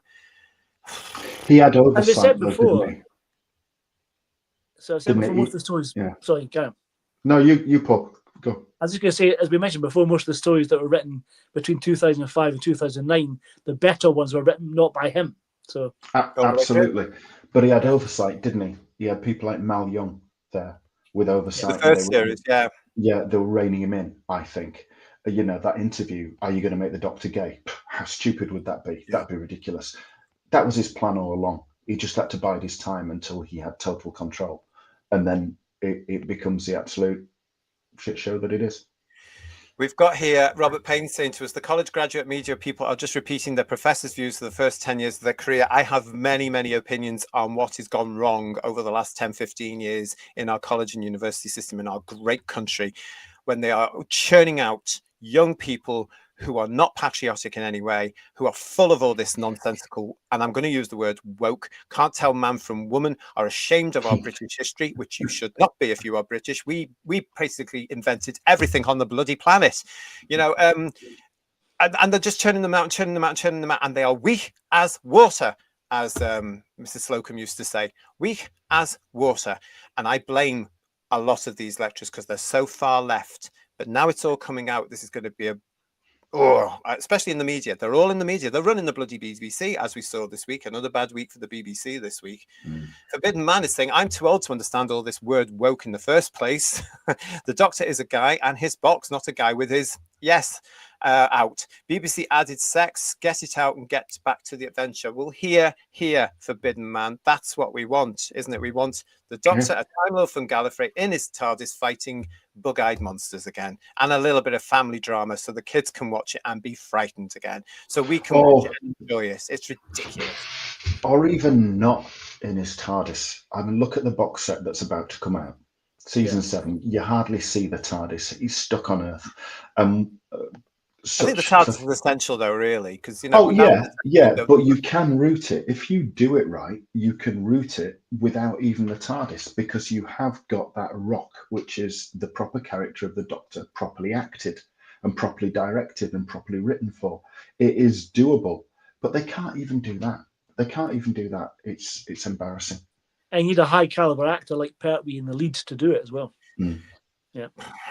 Dalek Lives Matter, nice to see. Even History Debunked has felt the need to do a Doctor Who video where people outside are outraged proves we are right. Well, there we go. And JT says, Steve Braddock, there is still an appetite for the show. I asked at work today, would you still watch it? And they all said yes, if it went back to being Doctor Who. The fact is, the British public now is so hated by these people, they're not listening to the people that pay the television license, of whom this week it was announced somewhat reluctantly that over 900,000 people have now cancelled their BBC television license in the last 18 months. 900,000 households for various reasons. You just know what it's all going to be for left coverage of certain items. Tyler Durden Smile. Sci-fi shows can reflect society and what's going on. It's supposed to make you think, not what to think, but most of all, it has to entertain. We now have science fiction all ruined, hasn't it, really? But it needs to have a balance and show both sides of the argument, so it's not one-sided. And they don't. But I don't understand what's wrong with just having proper sci-fi like we grew up with. Compare the Pyramids of Mars to anything we got last year. Oh, yeah. You know, it hasn't always been what she's saying there, woke. It hasn't always been like that. Yes, you got some things like Frontier in Space, The Green Death and the Pertwee Times, the Peladon stories, but it wasn't every bloody week all the time, was it? And it was done with a sci-fi edge. Yeah. You know, when it comes down to a story that is so desperate to say, oh, look, this trans woman is beautiful every 20 minutes and you will obey this, and then go through pronouns and then have the universe saved because a trans woman is non-binary or whatever it was. Get off my television, switch it off, as millions have done. That was the worst element. That completely killed that Dr. Donna storyline, with the fact that if she finds out what's going on, she will die. It just took all the drama out of the whole situation. You know? Absolutely. Alan Collins, thank you so much for this. Nice to see you. I'm loving all this chat tonight. An intelligent group of people here. Thank you very much. Well, we do try. We've got lots more coming up for you as we go through this. So nice to see you. Thank you. We've also got Paul Rose saying to us, we'll only be able to know all that this stuff is over when we suddenly realize we don't have to talk about it anymore. Then we can concentrate on normal discussion and critique. Yes, please. I think it will take some time because remember, there will be an aftermath of at least 2 years, I reckon. Yeah. I hope anyway, because there's going to be lots coming up. My Roku wants to know, where are the millions of new fans who are begging for DEI in the show? Well, they've got back to their playpen, haven't they? Bedtime for them. But Jinx Monsoon and the character that they're played by, or whatever, isn't it? Jarek, isn't it? Jarek, yeah. Said that there was going to be 550,000 for everyone that walked away, didn't he?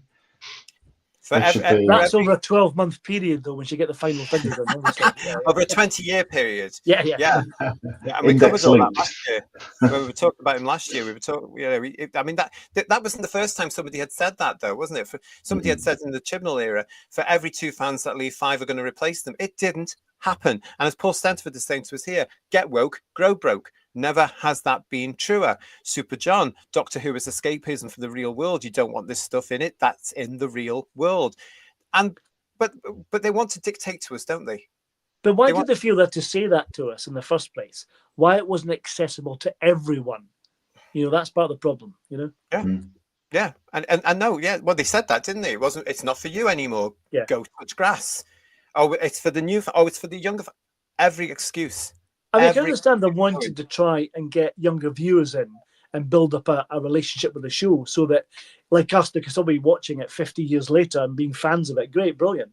They need younger fans to come up through the ranks effectively to be older fans, whatever, to keep it going, like we did in the wilderness years. But that's never going to happen, is it?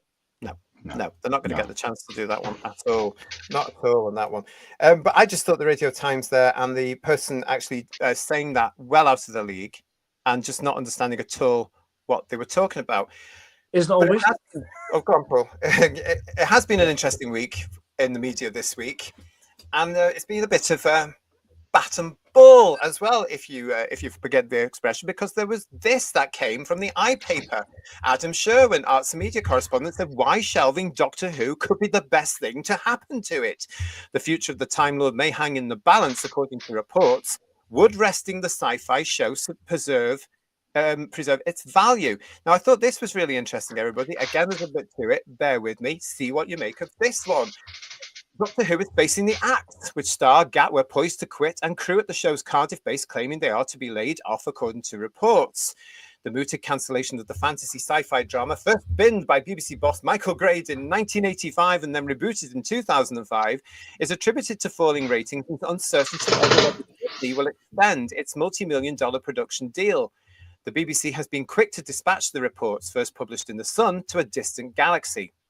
A decision on whether Disney will extend its partnership can only be taken after the streamer has taken delivery of the second batch of 26 episodes under its contract with the BBC and assessed subscriber reaction, the UK broadcaster says. The new season will land in spring on Disney and the BBC. Observers of the universe note that hard-headed Disney bosses have not exactly been sending signals that a third season is a slam dunk.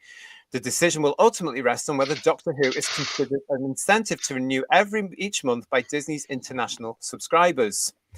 The article continues, the BBC has been quick to dispatch the reports for purpose in the Sun to a Distant Galaxy. And then it says, losing the Disney deal, which boosted the budget for each episode to up to £10 million, would force the BBC to ask serious questions over whether Doctor Who could continue without the outside resources, which have finally allowed the series' Hollywood-style production values. Big deal. But shelving Doctor Who could actually be the best move to preserve the franchise's long-term value. In the years after the 2005 reinvention, the show established itself as a must-see Saturday night fixture. More than 11 million viewers watched the regeneration episodes, marking the end of Tennant and Matt Smith's tenures in the TARDIS. Gatwa's first season attracted between 2.25 million and 3.18 million viewers. Although the figures often pass 4 million, when iPlayer viewing was added. And the Christmas special Joy to the World has reached 7 million plays. Is it? Overnight ratings are no longer relevant in the streaming age, BBC number crunchers insist. Yet resting Doctor Who for, say, 5 years would make the return of the series, which debuted in 1963, a TV event once again. It would also allow a creative reset. The reboot, bookended by Russell T Davies's 2 terms as showrunner, has created a towering backstory mythos for the Doctor, which makes it harder for new viewers to find their feet. Although Davies retains creative control, Disney's Millions also gives the global streamer the right to add notes and recommend script changes. Episodes now debut at midnight on iPlayer in the UK before their BBC One screening under the Disney Global Distribution deal. Doctor Who 2030 would return complete control over a great British brand to the BBC, even if the show is asked to sweep viewers through time and space with less money. However, axing Doctor Who would be a serious blow to the skill craft team at Wolf Studios Wales in Cardiff, who were given a major boost by the Disney deal. The Sun report quoted crew sources saying they were told not to expect any further Doctor Who work for years. Can I just say one thing? If Bedweir's watching, can you check on the 7 million for Joy to the World, please? If you can get back to us. Again, I think it's propaganda, because that's not certainly what we reported ages ago. And also, I'm going to say again to the media, prove to me it's not the same person going back watching it over and over again. Now, isn't it strange how things like Joy to the World suddenly die off when the DVD or the Blu-ray become available? Because that's the actual thing. That DVD and Blu-ray, which are very cheap for that one episode, didn't even chart in the top 10 on Amazon's chart. Yeah. So it's a minority that went and bought it, you know? They're not going to go and buy multiple copies, are they? No.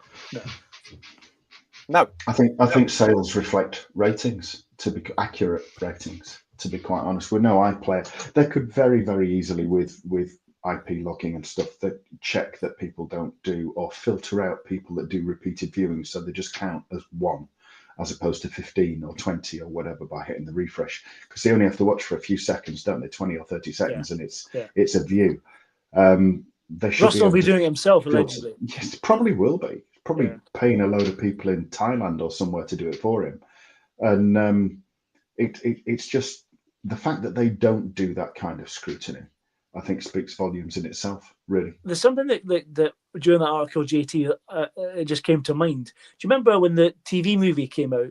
There's all the license problems and who owned the rights to Doctor Who. Mm-hmm. I wonder if Disney has their little mouse claws into that, in terms of what the deal is and how long they can keep it for. So maybe there could be an issue if they leave, whether or not they still have an attachment to it in terms of the contracts and copyright and stuff, I wonder. Well, from what I can gather, and we're going to be looking at this more, it's a very similar deal, I believe, to what they did with Fox, okay? Except the distribution is Disney. It's just distribution. But because they've input it into the production through finance, that obviously and quite rightly gives them a say in what is seen on screen.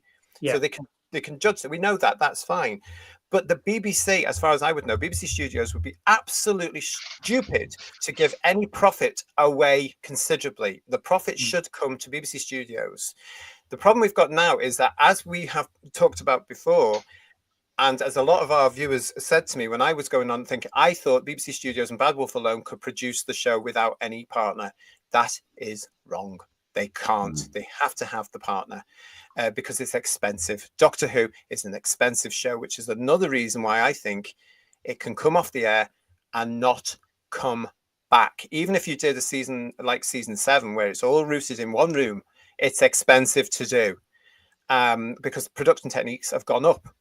You know, and we're living in a world which is expensive now. So it all comes to that, Paul, I think. And I think, again, it's all going to come out in the wash one day about just what the deal was, how much money it was, what all the problems were, the backstage stresses over accounts, etc. like that. It can't be easy to produce a show like Doctor Who, even for 8 episodes a year. But bearing in mind, they did all the episodes together in 1 year, didn't they? Also, I want to question about the article about the staff being laid off, because, as we said before, all these people are freelancers and they have gone to get other jobs, but they must have known that this had an option to maybe not run to a third series or fourth series, whatever.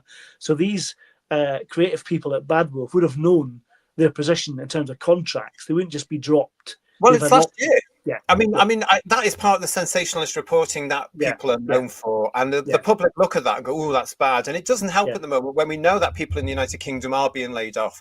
But we have to remember that their contracts finished in December, early January, with that Sea Devil thing that's coming. You know, it's the sea thing. That's when they were fit. They were all hired for that. So we hear. They were all hired for that. But that's the entertainment industry. You know that, Paul. Everybody's freelance these days. Everybody's independent. You get the contract. If they had a contract which was nearly 2 years' work, well, that must have been brilliant for them. Yeah, of course. They would have known, or they would have been told there's nothing coming in 2025. Because I'm going to state it again for those of you new to headlines. Right now, there is nothing in production this year or scheduled for production for Doctor Who, including the 2025 Christmas special, as they call it. There's nothing coming at this moment as we are broadcasting live on Sunday, the 23rd of February, 2025. And that's why it seems odd they're waiting to make a decision for Series 3 green light until Season 2 airs. That's just really daft, isn't it? Well, we know that some of these people already have gone off to get other projects because they've got the mortgage to pay, the kids to pay for, food on the table, the rents to pay, the cards, as everybody else has the bills to pay, which is astronomical here in the UK, by the way. We've really been ripped off. Some of them are apparently up here in Scotland working as well, I believe. So I'm hearing Stephen Braddock saying, I've seen YouTubers saying they've rewatched those terrible episodes hundreds of times. They must be self-set. Yeah, well, that's the problem. They do, don't they? Oh, I've said it before that I saw them having competitions. How many people have watched this Jodie episode? I've watched it now 30 times. Oh, I've watched it 34. Grow up, kids. What else have we got there? Woodhouse 122 saying, "The Joy to the World is on the shelf of my local Morrison's. I wouldn't even waste my club card points on it." I don't think many have, to be quite honest. I really don't think they have. Kirsty, thank you for that. She garbage and problem being. I'll remind you to hit the like button and please subscribe to the channel. Please do. Paul Rose is saying, "Can I have half of that pencil, please, Paul?" JP. Who's used pencils, everybody? I think it may dip below 1 million this time too. I'm sure it's going to. It's going to be very fun when it comes to our ratings game, when we come to review this nonsense that's on the way. Mudcrab saying, "Remember the week before Christmas and the media were talking up the acting of the hotel girl and not the big name guest star woman? Even the official media didn't think the story was that good." It's brilliant. It's true. We reviewed it all on the show, didn't we? We previewed it. I would say if Doctor Who has been, with Gatwa and Russell T Davies, has been the absolute resounding success that the BBC and all their shows seem to be insistent that it is, then the BBC would have been stupid not to have commissioned Series 3 already, and so would Disney. Yeah. They would have been falling over themselves to do it. Yeah. Look how quickly, a different world, different time, but look how quickly Lorraine Heggessy moved on commissioning Doctor Who Series 2. It was the 26th of March, 2005, after Rose had been screened. By the Sunday morning, when the ratings were coming in, she said, "Go, you're getting a Christmas special on top of it for this year as well." And they were back in studio so quickly. You know, have we had that this time round? No. Of course we have. In fact, she Hello, did 2 and 3 together, didn't she? The commission series 2 and 3 together. 2 and 3, yeah, because we remember as Yeah. fans, we all went, oh, another 2 years of this. Not bad. Not Yeah. bad. Tidy Boy or Tidy Boy. Hello, nice to see you. Welcome to Who's Views. Once Disney ditch Who, I hope Amazon jump in. I can't wait forward to a Doctor Who James Bond crossover. Imagine the end scene of them making out in a space capsule. Attempting re-entry. Yeah. I can hear John Nathan Turner rolling again. Yes. No hanky panky in the TARDIS. Do you remember that? Yeah. Remember yeah. that, everybody? Oh, hello, Duckula. Nice to see you. The current state of Doctor Who has put me off everything since 2005. At least I have my Tom Baker DVDs. Duckula, I have to say to you, I know the feeling because I am like that as well. It's just coloured everything that I liked about the original series. The original run of this reboot. It really It's made me appreciate proper Who so much more. Yeah. Yes. David B is saying, is that creaking noise the sound of someone closing the coffin on Doctor Who? Yes, it is. No, I think Ian is oiled. I think that's what it is. Oh, that's brilliant. That's brilliant. That's brilliant. Thank you, everybody, for joining us. We're not finished yet because this was the next article that I all thought you might be interested in from the Express. The BBC Doctor Who replacement revealed after Ncuti Gatwa quits in a huge blow. The BBC have shut down claims Doctor Who is being cancelled, but have not addressed claims surrounding Ncuti Gatwa's departure from the legendary series. This is how bad it got this week because they've now built onto this whole thing that he's walked away from the show. He's gone, which he has every right to do, by the way, because he's out of contract. And if he's got other things to do, this is the problem with producing things the way they do now. It was nearly the same with Matt Smith. We nearly didn't get him for the Day of the Doctor, for crying out loud, because he's moved on. You know, that would have been an interesting few stories, wouldn't it, if there was no Doctor in Doctor Who? Anyway, that's for another show. But this like is it is now, you mean? Yeah, yes, like possibly. But this is all about Gatwa's replacement. And yes, being British, the British bookies have got their bets on. And I thought you might be interested to see. You've probably known some of these, but let's have a look. Roll up that music. Because, yeah, here we go. This is who the top 5 as of Friday, right? Actors to replace Ncuti Gatwa in Doctor Who. At 2-1, it's Josh O'Connor. Coming in at 4-1, Jack Lowden. 7-1, taking a break from Netflix, will be Richard Armitage. 10-1 is Harris Dickinson. And straight in at 8-1, Leo Woodall. I've only heard of 2 of them. I've only heard one of them, I was going to say. I've just heard of one of them. Richard Armitage is the only one I recognise. Yeah. That Leo Woodall, he was in that One Day thing, wasn't he? Was that the Russell T Davies show? No, it was. It went down really well, actually. I think it was about this couple that never quite got it together, from college through to later life and everything. But it focused on. I think it focused on the film. day. Is that the one that's set in Edinburgh? Is it? I think it was for a part. Yeah, it was all about a particular day of the year every subsequent year, and I remember my wife watched it. She loved it. You know, and sounds a bit wet for me. Reviews. Sorry. Yeah, it's not. That's a different list of bookies' names. I've seen other ones as well, like Hugh Grant, David Tennant. Yeah, I mean, the usual ones there with Hugh Grant and stuff in. But this is one particular bookmaker who I was going to give the credit to, but I've forgotten where I've written it, so I can't give you that credit. But I just thought this was interesting because look, they're all male and they're all white. Yeah, it's interesting. Yeah. Although I did notice in one of the other bookmakers they had thrown in the obligatory black woman. Yes, I saw that. Yes, that lady with the lips. I can't remember who's around at the moment. Don't do it, love. Don't touch it. But let's get back to this thing about the Doctor being a man. Who viewers, everybody in the chat, have you heard of these people? Now, Josh O'Connor, I know he was in The Crown, playing Prince Charles, did a lovely job there. Richard Armitage has been around forever. We know him as well. 7-1, he's a good age now for the Doctor, but he's extremely busy with all those Netflix things every year. He's making a fortune doing that, you know. Anyway, there we go. I've not heard of Jack Lowden. I do apologise. Or Leo or Harris.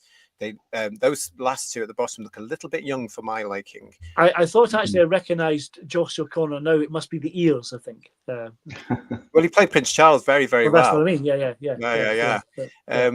Let's have a look. Let's see what you're all saying about this, shall we? Have we got any comments in here for you? Would any actor, says Legion of James, want to take on the role now? Would they be that deluded they could save it? Whoever takes it on, if it's actually true, will fail. Whether it's good or not, it's too tarnished. Lee Smith saying, I've never heard of these guys. Chris Khalid, I've not heard of any of those guys. That's not a bad thing necessarily, No. but this is what No. I would possibly TARDIS Travel saying the same thing. I would probably go back to that whole thing of resting it and getting the behind the scenes blooming sorted, getting all that nonsense, far left nonsense out of the way, rebooting it and saying, right, let's write Doctor Who, getting it down properly again. Make it scary. Yeah. And making it scary and making it for everybody. Doctor Who should be everybody. And as we know now, it's not. It's only for the far left and the deluded. So I would get that. That's going to take years to do because you've got to find damn good writers, damn good script editors, a damn good producer. You've got to find the money to do it. You've got to find the format of how to do it. You've got to make sure BBC One are happy, BBC Studios is happy. It's going to be a nightmare. But then I would go back and say, once all that is out of the way, that could take 3 or 4 years. Now we need an actor, and I could go for somebody like an Eccleston. Mm-hmm. But that'd be 3 or 4 years. That'd be 3 or 4 years that you've got that group of people hopefully gelling together, but not producing any output that the BBC's getting anything from. So that's what you've got to do. Yeah. You'd I be think paying them for a long time for nothing, wouldn't you? Yeah. Or for no return on screen. But I think you definitely need to. Yeah. Well, I think it's common sense to do that. To be honest, to be able to say, get it right, rather than and get rid of that showrunner nonsense. I would like to give it a third chance. I really would, but I'm not holding my breath. No. As we've all been saying on this show, a lot of you saying in the chat as well, it's increasingly unlikely because if they don't do it properly, who's going to be there to welcome it back? Because we certainly won't be. I'm at the age now where I'll certainly go, they're bringing it back again. Whatever, what. Anyway, epic fantasy. Nice to see you. Doesn't matter who is cast if the stories are the same woke garbage. Exactly. Yeah. And Scotsman in NY. Good to see you again. Stayed with 2005 Who for quite a while, but really it's a version of the real thing. Thank goodness for the real thing. It's unfixable at this point, I think. Hence why I think it needs to just come off. Really, to be quite honest. Hang on, we got this from Mark A. Right. Nice to see you, Mark. Josh O'Connor for Bond, Jack Loudon for the Doctor. Ooh, interesting. And problem being saying, "Ooh, look, twinks," which is a word for young people, young men especially. My Raku is saying all wrong colour and all the wrong gender.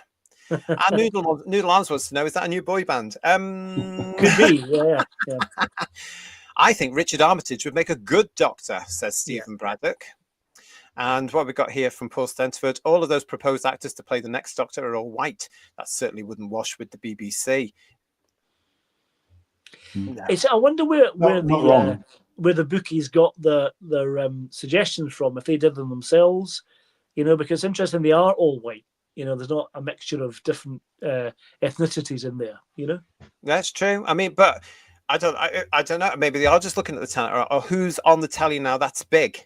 Yeah. It could be that, because I think all these gentlemen have been around or have been involved in big shows recently. So it could be that. I'm surprised they didn't go for the gentleman that's just taking on the new Bergerac, for example. I think if he hadn't been committed to Bergerac for a couple of series with a bit of luck for him, he would have been in the running. Lex is saying to us, Richard Armitage was the guy in Robin Hood. I'd forgotten about that. I didn't like that new version of Robin Hood. But I think that because most of us don't seem to recognise many of them, but they're at the stage of the career where they're just unknown enough to make the Doctor their own without having an identity already. You know what I mean? This is the problem, though, isn't it? I mean, they're going to have, if you get the series right and you want an action hero, you have to, you I don't know, you may want to go for younger, but is that necessarily the right way? I mean, Sean Cryer is saying, don't you think they're a bit young? Sheila B. in the Devotions, too young. Dalek I don't know any of these people. I think Armitage could possibly be the right age, and he's still fit. He can still run. And he's got a lot of gravitas as an actor as well, which is what you need. Yeah. You do definitely need that. You need gravitas. You need to have an actor. Yeah. Never heard of any of these so-called actors, says Derek Hart. James Smee saying most of them look way too young. I'm still going to go again for Aneurin Bernard. I think he would be brilliant. He would have been Alan superb. Davis of Jonathan Creek should have and could have been a great Doctor. He knew how to play an eccentric character like with Creek, says Sally Wagenblatt. Nice to see you, Sally. Paul's shaking his head there. No, I don't think he's really an actor. He's a comedian. He's not an actor, really. He was a comedian, wasn't he? Yeah. But then so was John Pertwee. Yeah, but he did more acting than comedy. He wasn't a stand-up comedian, was he? Whereas Alan Davis was. That's a fair comment. It's like Eddie Izzard couldn't be Doctor Who either, I don't think. I'm going to take whichever on gender Todd he's this Travel week. here. So, yeah. Todd Travel saying to us that Michael Sheen is the only actor who can turn it around with a new production team. I'm going to totally disagree because he is as bad as the rest of them. He's far left and he's part of the TQ cult. Have you seen some of the things he's been saying? He can't tell what a bloody woman is. That's the sort of thing we've got to get out of the show, not bring in. And I don't care how good an actor he is. This is why I think it needs to be rested so they can get all this crap out of their system in the industry, because that's going to take years. Because they're all too busy clapping like seals when somebody slags off Trump now. Or goes against the Democratic vote. Brexit is still a big thing for them. Get it off your shoulders for crying out loud. You know? I feel if Tennant stops suddenly, Sheen would go halfway up his backside. I just feel that they're all very much in bed together. They're all very much the same. They're very pally. You'd just be swapping. You'd be swapping the person, but the ideology would be exactly the same. I mean, I personally think Michael Sheen would make a great doctor, but I agree about his politics, definitely, yeah. I just think it's important that we get all of that out, as we're saying there. We can't keep going from bad to worse. That's what they've done recently. They went from Whittaker and Chibnall to RTD, Tennant and Gatwa. From bad to work, because a lot of you in the chat have said to me, you'd rather watch the Chibnall series than this nonsense. That says a lot to me, when the Chibnall era was partially just responsible for destroying the myth, the legend, the show, and then built on by RTD. That almost in comparison looks like Doctor Who, which is bizarre, honestly. Really. Yes. Yeah. We've got lots of you here. Jason saying to us, Jason Parker, first time I've seen a group of less known people up for selection, to be honest, refreshing. Oh, I do miss talent. Robert Payne saying to us, we should assume an actor can act, so the main issue is the writers and culture of the production. And Stephen is saying to us that Robert Wilford has put his name forward today. Now, who is Robert Wilford? Wilford, a lot of you will be saying, well, Robert Wilford did put this out on his Instagram, I think it looks like. As new Doctor Who rumours circulate, I'd like to throw my hat in the ring. If you're listening, Russell, it's time for a Welsh doctor. And he then put a picture of one of the police boxes from Glasgow, from Byers Road, because he's obviously in Glasgow. So he is an Welsh actor. You may know him from Gavin and Stacey. He plays one of their friends in that. And that's where you may know him from. It's funny, but we used to we have been describing Shooty's era as Shooty Who. It now seems to be literally Shooty Who.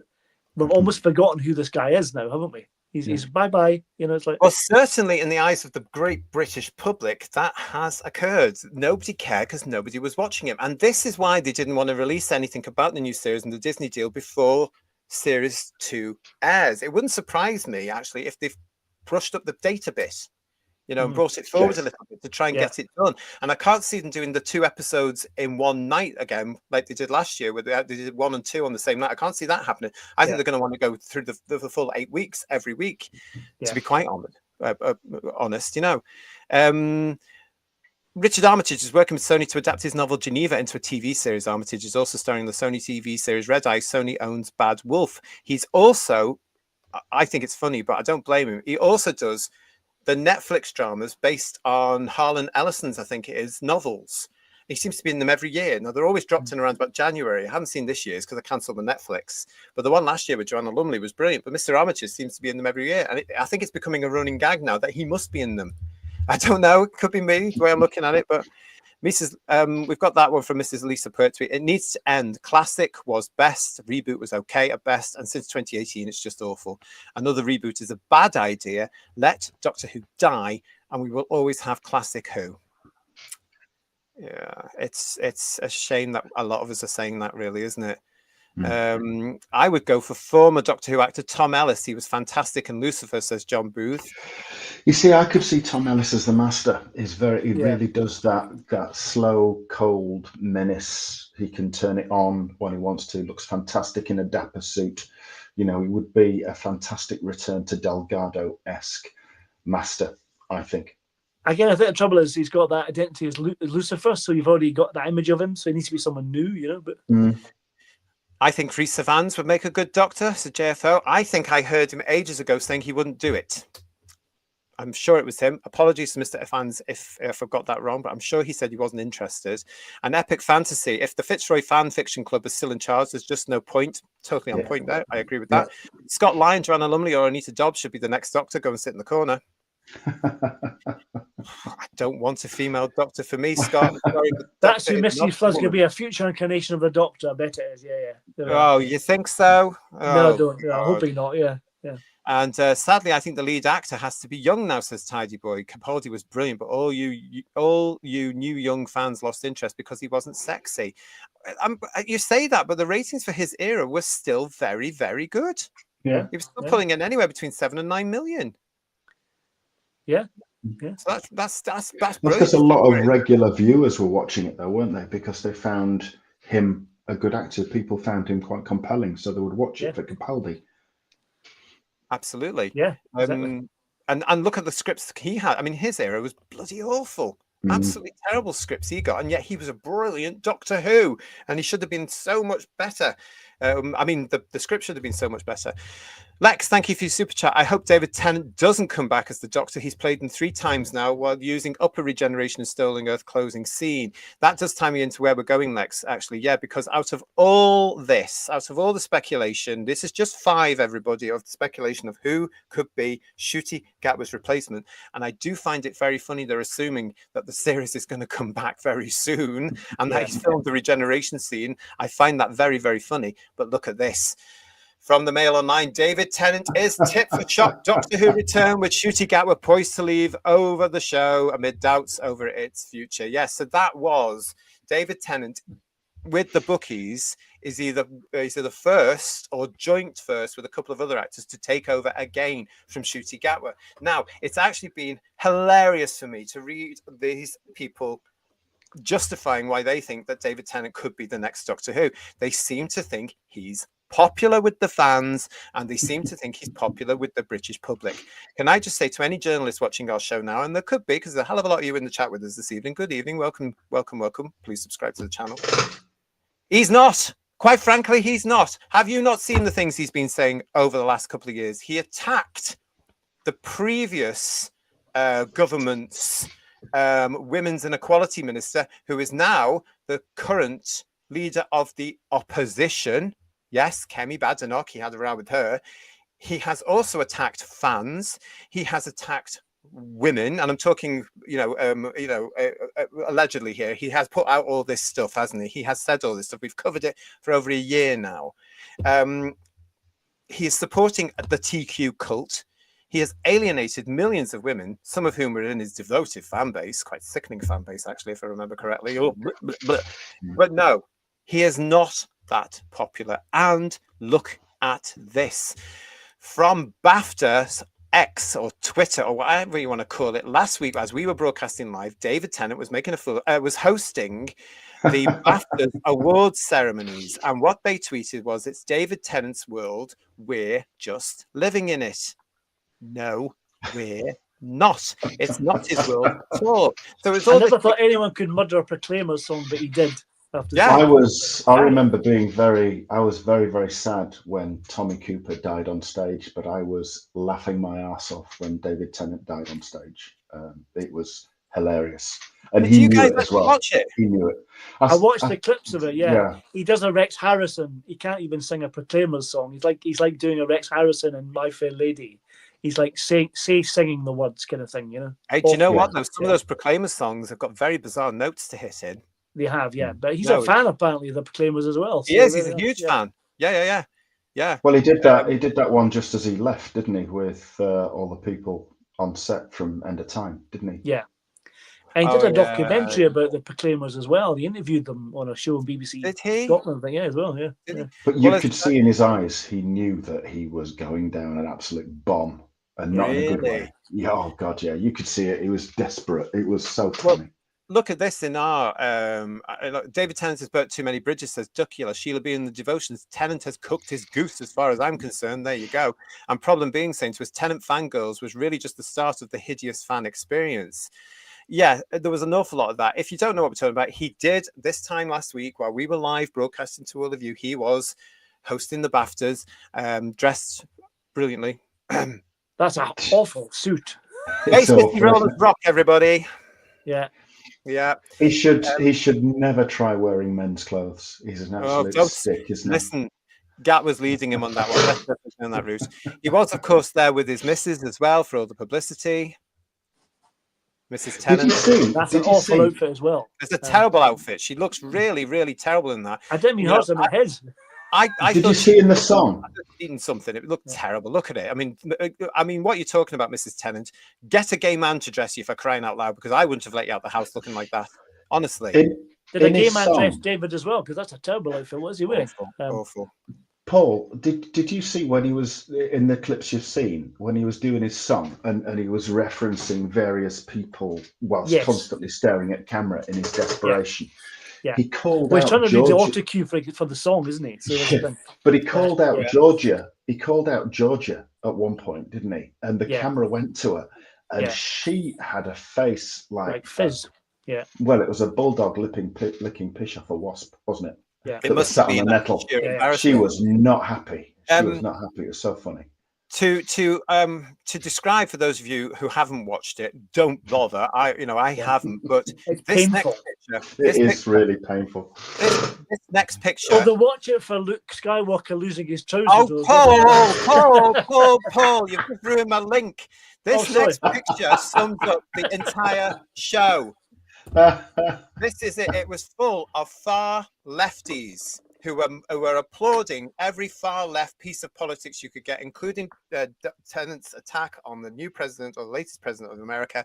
And look who was there. It was himself, Mark Hamill, who is currently really, really annoyed because the world, like RTT, they're very annoyed because the world isn't doing what they were saying. But there it is. That picture sums up this whole lovey fest that was going on at the BAFTAs, with people just clapping like seals for nothing at all. And from what I can tell, it was painful. But look at this, what comes off the back of it. BAFTA's 2025 viewers plead, make it stop.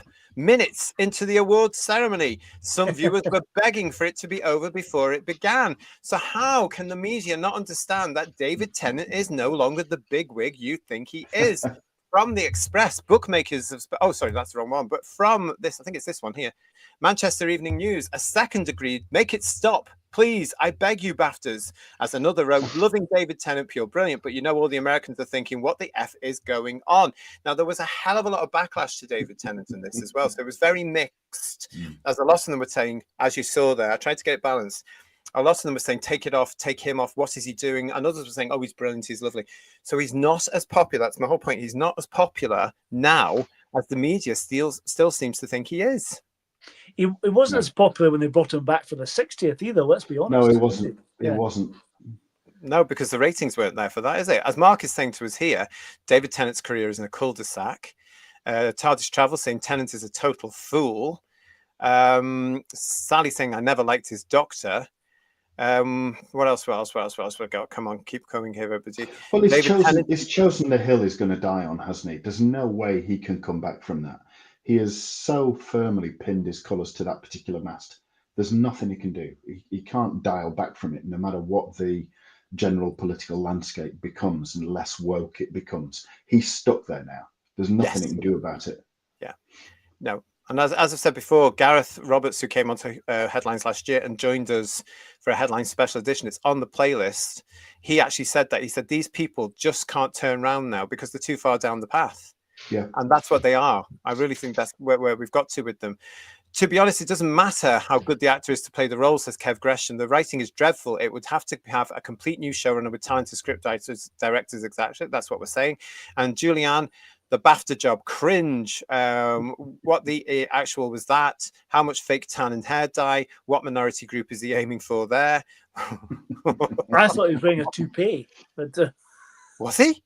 That's what it looked like. Honestly, the hair was dyed so badly that it looked like a wig, didn't it? But... They did say it was because he was done up for filming Good Omens. Good Omens, that game thing, because he has reddish, purplish, orangish hair, doesn't he? Yeah, because they're rounding up Good Omens, of course. We covered that a few weeks ago as well. And Lex has given us a super chat here. With David Tennant orange makeup, he's auditioning to be David Dickinson. David Dickinson, the movie from Bargain Hunt. I'd go and see that. That wouldn't surprise me. He does any old crap, doesn't he? Let's be honest. I met David Dickinson once in Manchester. He got out of, you won't believe this, a bright blue Rolls Royce, which was tan on the interior. It was bloody hideous. And he got out of the car and I walked around and I recognized him and I went, is that your car? Yes. Oh. Horrible it was. David Tennant in the BAFTAs just pure cringe, says Jason Parker. Never could stand him, and this performance should be a career ending, except it's not going to be, is it? David Tennant's Doctor Who was overrated, says Chris Khaled. And it was very successful because of the fan work, the foundations that Eccleston built. Let's face it. They all just run from that series one, didn't they? Mark Hamill says Frank Spencer charges £900 to fix. What? Yeah. Really? I mean, Really? Really? That's outrageous, isn't it? That's He probably outrageous. doesn't get many gigs, I'd imagine, though. but dropping his trousers, priceless. That was Well, that funny. was brilliant. I was watching him do that speech, and then he had to grab his trousers and pull them up. You know. How does that happen? How does that happen? Seriously, are the left so bad they can't dress themselves now? Yes. The other thing was rented tuxedo, isn't it? That's the problem. Maybe it went by too big. rented from Rent-A-Tux over at the market around the corner. Talking about the BAFTAs, look what else was reported this week, everybody. BAFTAs trounced in ratings by the Antiques Roadshow repeat as viewers switched up, according to The Mirror. This year's BAFTA Awards was dealt a blow in the TV ratings as a repeat show of the long-running series tipped it on the night. While the BAFTAs may be one of the biggest events in the UK showbiz calendar, last night's ceremony didn't prove a hit with viewers at home. Some of the industry's top names were on a show at London's Royal Festival Hall, very nice, on Sunday as film and television stars battled it out for coveted gongs. Yawn. The likes of Kyle Jenner were even in attendance as Tennant hosted the ceremony. I wonder why they mentioned him. Interesting. It turns out more viewers tuned into the repeat edition of Antiques Roadshow an hour before the BAFTA Film Awards aired on BBC One. In figures shared with The Mirror by TV analytics firm Digital Eye, it has been revealed that 3.2 million viewers tuned in for the Antiques repeat, while just over 3 million settled down for the BAFTAs. It's still more than Doctor Who's getting. It certainly is. While the BAFTAs were a live show, in the Antiques Roadshow offering was in fact first aired in 2017, according to the BBC iPlayer. The channel opted to air an entertainment special for EastEnders' 40th anniversary series. The show, along with presenter Fiona Bruce, arrived on the set of EastEnders for a special episode celebrating the history of film, music, theatre and television set against the backdrop of Albert Square at the BBC's Elstree studios in North London. However, the episode was in fact a repeat, first airing on December the 31st, 2017. So there's my point. David Tennant shouldn't be in the running and should never be playing Doctor Who again because he is not as popular as you lot in your love of your industry seem to think he is. There you go. There's the proof. The thing is, though, and we've discussed this before, all this bi-regeneration nonsense they set up in the giggle, they're going to just reverse it and he'll come back again, isn't he? That's what they're going to do. You know, and they'll get more of the whatever number he is, 14th or he is. So they're going to fix that, aren't they? That's what's going to happen. Do you think if they'll they just do it have at all, you know? Gatwa's Doctor just reabsorbs into Tennant and Tennant's that'll be it. His... That'll be it, exactly. Yeah. They're not even going to do that. It's just going to come off and that's it. Yeah. And then it's going to be left hanging for, hopefully, in my eyes, for some brand new people to come along and say, what should we do with this? And with a bit of luck, it'll be sensible people who have got over all the crap in entertainment who will turn around. I tell you what, see those last two Doctors, let's just ignore that. And let's just it really suited David Tennant's ego for him to be the last Doctor ever, though, wouldn't it, if he went back to him? You know, he'd like that, yeah. The problem is, though, as I say about it now, is that if we're all right about this, and it's looking like we are, this is going to be, for everybody that worked on it, not a good thing. You've just killed a 20-year-old franchise. Yeah. Yeah, like R&D brought it back. Started with Chibnall and Whittaker. You've contributed to it when you could have actually made it big again, but no. And we won't let them forget as fans, I can tell you. Tennant wasn't the only one that was there, of course, at the BAFTAs. Lots of other people from the industry were, including these two. Oh, were they? My God, really? Oh, dear. Yeah. So, yeah. But what's she wearing, for God's sake? Aren't they wearing each other's clothes there? Because he's normally the one in the dress, isn't he? Normally, yeah. Yep. So they were there as well. There you go. There you go. We've got some of this as well. Lots of feedback. As you can imagine, this was just a sample of what was going on. For anybody who's watching that's interested, from Twitter, various people that was coming through. You can see what's going on. Since the producers of Who have alienated 90% of the original audience at this point, why not just go for broke? Achieve 100% audience alienation. What have they got left to lose? Said Brad R. Torgerson. Good evening. Hello to you. Michael Langton was saying Russell T hired DEI checkbox writers, most of whom don't seem to be able to write for TV. He seems more interested in the message, copyright critical drinker, than in good old-fashioned storytelling. He appears to be a self-centered, egotistical, bitter person with much to be bitter about. And that show is completely dead, said Twiggy McStumpwhistle. Twiggy's right. Yes. Yeah, not Of wrong. course. Yeah. Everybody like that. There were a lot of people saying things like that. That was just a small sample for our show. You've probably seen them all, and you were probably all involved in it as well. And you probably, like all of us, got the backlash as well. They were so desperate. The minority was so desperate, including the one we all know. A special hello to James, Angry Face Man. He had a field day this week. He was wetting himself, wasn't he? He was absolutely on everybody's posts everywhere. He obviously doesn't have a job and sits in his bedroom all day, 24 hours a day. It was just ridiculous. I'll tell you what else, which was fun this week as well. And I was delighted because I've been expecting the return of one of Who's Views Headline's favorite journalists in the world. And yes, this story tempted her out. They unlocked the padded cell and let her out for at least 5 minutes. Ladies and gentlemen, boys and girls, a huge round of applause for the return of Asia Iftikhar. Woo! Yes, indeed. She was back with a vengeance this week. Now, she's one of our favorites. As somebody mentioned earlier on in the show, she was the author, journalist who put out that thing in the Metro, the woke paper we were talking about before, that Doctor Who was never for white heterosexual males. Yeah. Oh. That was a quick retraction, wasn't it? It was, they took it off straight away, didn't they, really, when the backlash hit them? Yeah. And not just from white heterosexual Doctor Who fans, but from all of us. All of us. She's had a couple of other stories out here. She is one of our favourites, isn't she, lads, here on the show? We do like to talk to her. So good evening to you, you bizarre person. And as I say, this week, you're going to love this. Let's have a look and see what she was saying again in the Metro. Doctor Who fans need to stop rooting for the show's downfall. Do you get the feeling here? This is what she's telling us what to do now. She's saying, Doctor Who fans, you will stop doing this and start doing what I tell you at last. What a spoiled, privileged brat this woman really is. If you don't believe me? Let's get into the story. This was published on February the 19th.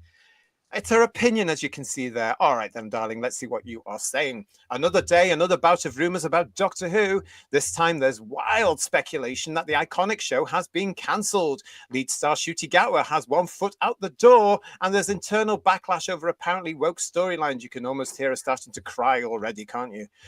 I've been watching Doctor Who for almost 2 decades. Ooh. It's been a constant in my life from my childhood, sitting with my dad on the sofa throughout my adolescence. I think he's still in it, while my interests were changing on a dime and well into my adulthood. And if you want my take, yes, please give it us. As a fandom, we all need to get over ourselves. As a 6-year-old, when the show was rebooted in 2005, the discourse around it potentially being cancelled after Christopher Eccleston left passed me by. There was no discourse, my darling.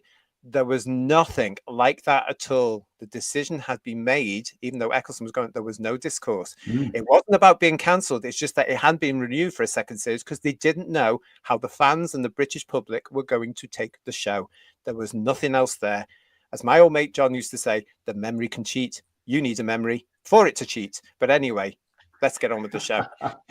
As I grew older and more plugged into the online fandom, that's red warnings there, everybody, I realized that there was a near constant muttering of the show being booted from screens every time a new era of the show emerged.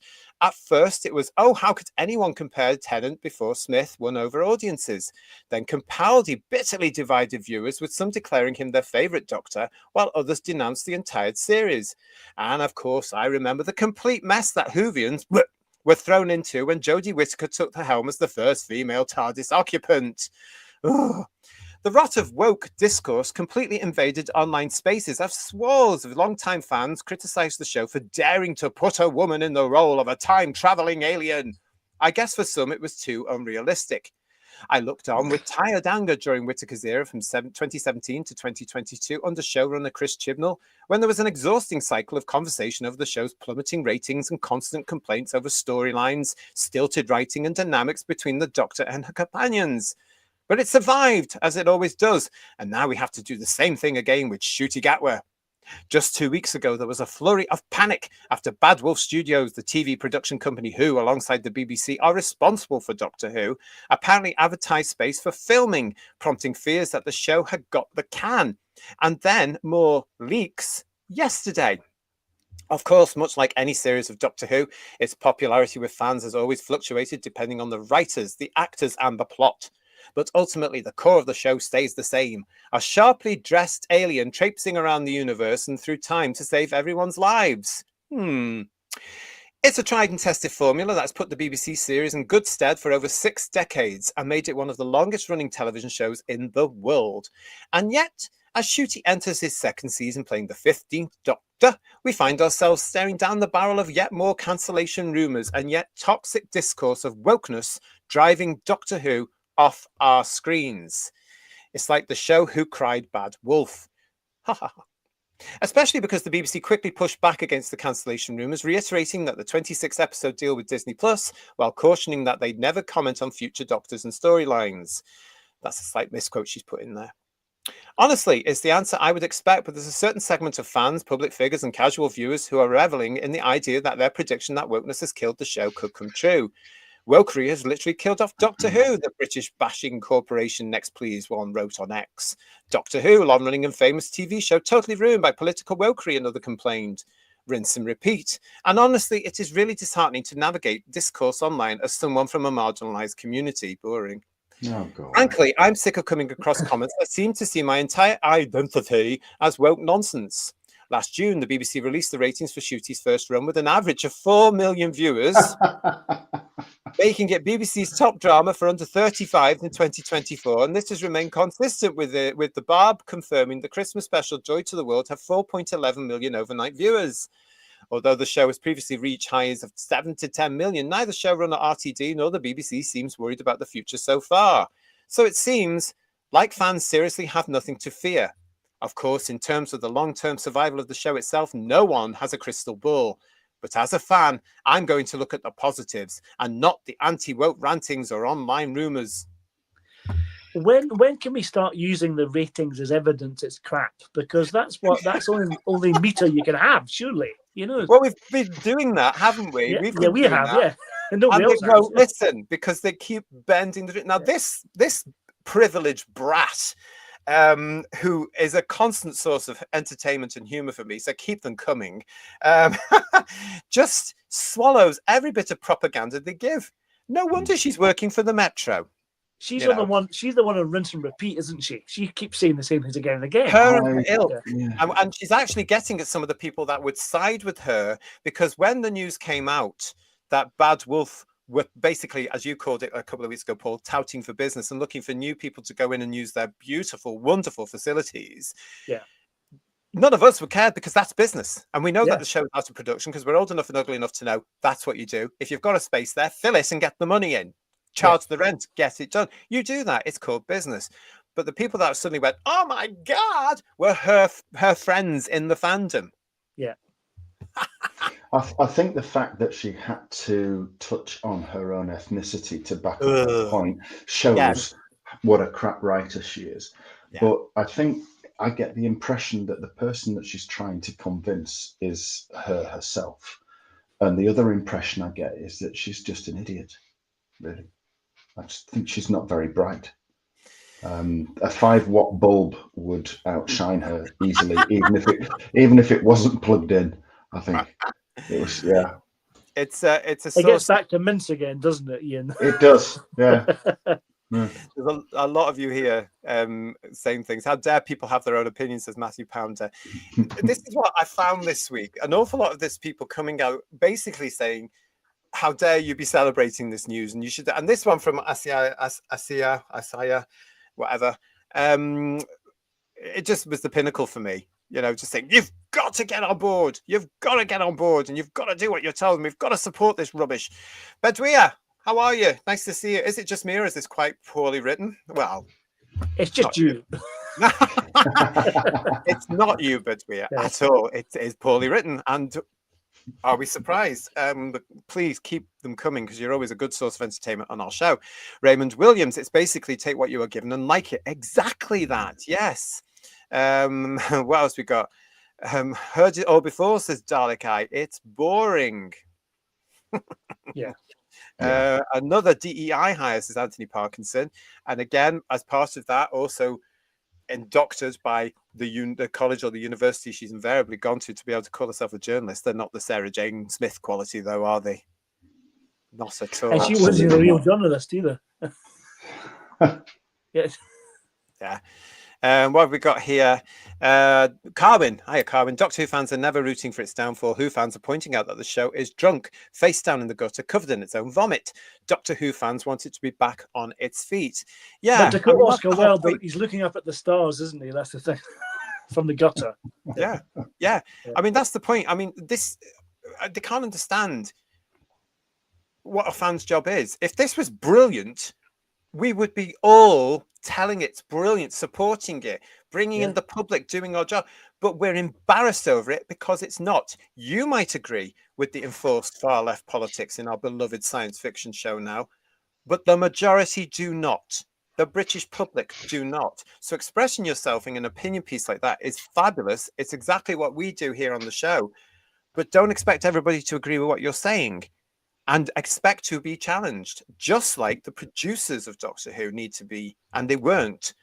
They have to be challenged, and they weren't expecting the backlash. It's very, very, very obvious. It's almost like the extreme militant far left that we have such a lot of these days, as well as having a preference to go for compelled speech, are also trying to enforce compelled thought as well, aren't they? How dare you think your own way? You must think this way. It's quite alarming, really, that they want to push that and think that that's okay. It's just not the British way. It never has been. It's alien to us, but it seems to be what they want. But this is what the far left are doing. They're just as bad as the other lot, because they're pushing their opinion on us, and they have been doing now for years. And it's only now that the British public are waking up because they've been empowered by the events in America. It's quite sad, really. What happened to the British spirit of being able to turn up and turn around and say, no, we've been pummeled over 20, 30 years to be able to say, oh, you have to be this, and you have to be this, and you have to be this, to the point now where we've got kids like her coming out going, oh my God, and I can't work because I've got to do an 8-hour day and all. It's ridiculous. And that's why the rise of being called an ist, an ot, and a phobe is rife in Britain. But we have to stand up and say, we don't care. This is the truth. You know, we've got to. I can't see anything else. Co-Clud, nice to see you. But we never had a doctor calling people honey and crying when the cloister bell sounds. That was the other thing. That honey stuff. Marginalised communities, says Robert Payne. She doesn't look Welsh. Ooh. Get him, Bedweer. Get him. Legion of James is saying, all these poor, deluded, indoctrinated woke wombles, they are never going to cope or survive the real world when they're dot and bubble bursts, are they? No. And we're going to be here enjoying every single moment of it here on Who's Views and Headlines, because she has just shown what I've been saying for a while. If and when this show comes off the air, they are not going to be able to handle that reality. They are not going to be. And I'm quite concerned about a lot of them, about what they might do, because they've alienated themselves from the grown-ups in the room, the proper Doctor Who fandom, you know, because we're dust off your 12-inch of Doctor in Distress. That's what you need to do. And as I've said before, it won't be called that. It'll be called Doctor in This Dress. That's what it's going to be called. What else we got there? Tidy Boy saying to us, I could tolerate wokery if it was well written. I can't, because I think it's over now. I don't want far left opinions pushed on me. I don't want far right opinions pushed on me. I just want drama. I want entertainment. I want escapism. And slowly, very painfully slowly, I think elements of entertainment are realizing that. And I think, again, it's going to be what goes on, Tidy Boy, in America that has an effect here. We were saying last week and the week before, there are certain actors now that are setting up their own production companies because they're fed up of what Hollywood is dictating the parts they must play or not play because they don't fit the tick box. Good luck to them. I just wish some of our talent would do the same. I was encouraged back end of last year catching the Deadpool movie, which was wonderfully on PC and full of fun, and it made me laugh. It was great, and I thought, great, we're heading towards some sanity, so fingers crossed it might happen. I actually liked it for that reason, because Mr. Ryan there was also taking the pee out of his industry and everything else that was going on around him. I like people like him, where he's actually strong enough and brave enough to say, oh, this is utter nonsense. See, we know they're out there. We know they're out there in our industries here, but they're terrified. Don't be. come together. Let's start getting this sorted. As a fan, because people who aren't woke aren't, says Robert Payne. Absolutely. And Duncan Evans saying to us, remember last time Who was cancelled? Totally opposite to this time. The BBC now loves it, but fans hate it. Yeah, it's ironic, isn't it? It's very ironic, isn't it? But it's very strange, actually, that you should mention that, because we do remember what it was like last time.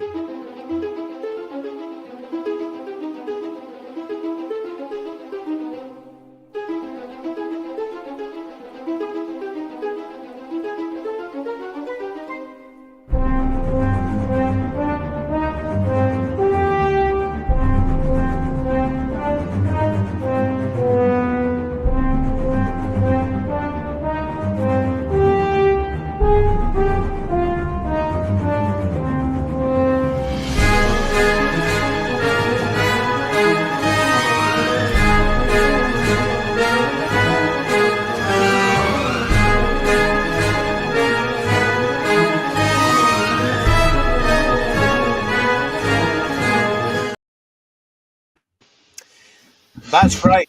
A special edition of Headlines coming to you this Thursday, to the day. 40 years since that day when it was announced that Michael Grade had axed Doctor Who. Come and join us this Thursday, live at 8 here on the channel.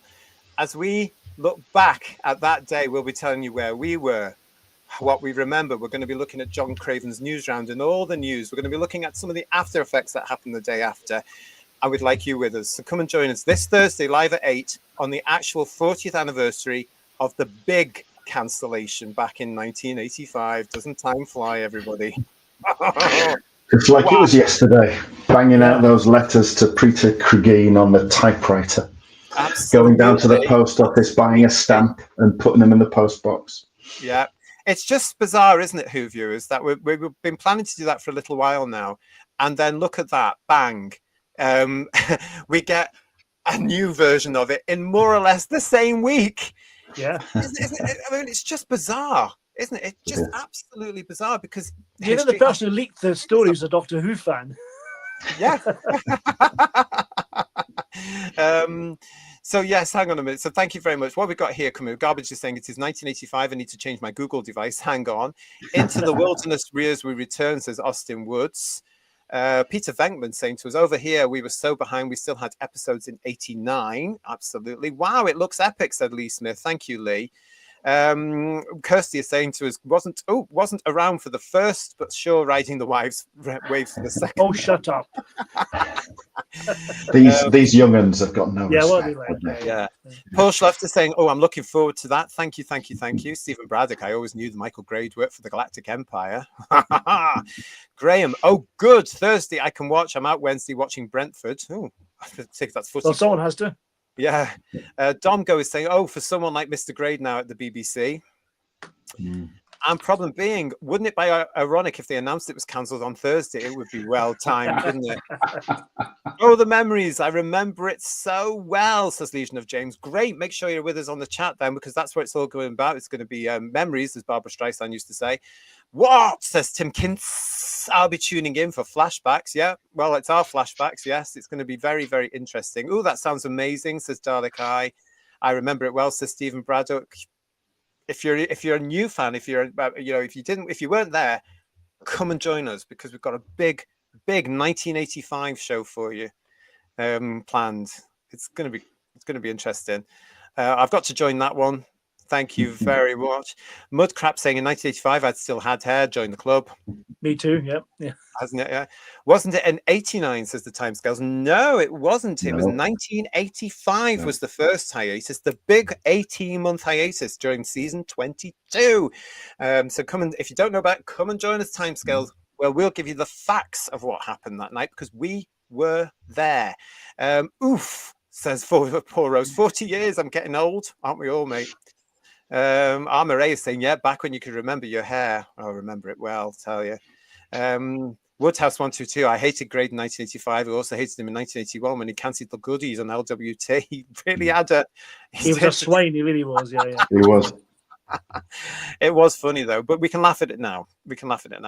But yes, that's the plan. This Thursday here on the channel, please come and join us as we look with a Headlines 1985 special show for you. Wow. There is somebody else we need to talk about.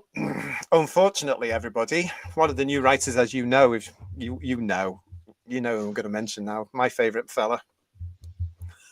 Oh, please.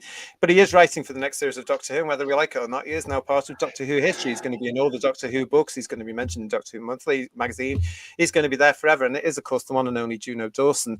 And Kirsty, thank you so much for spotting this week on Instagram from Juno Dawson. As you can see there, he's got Elon Musk pictures because he obviously won't like Elon Musk.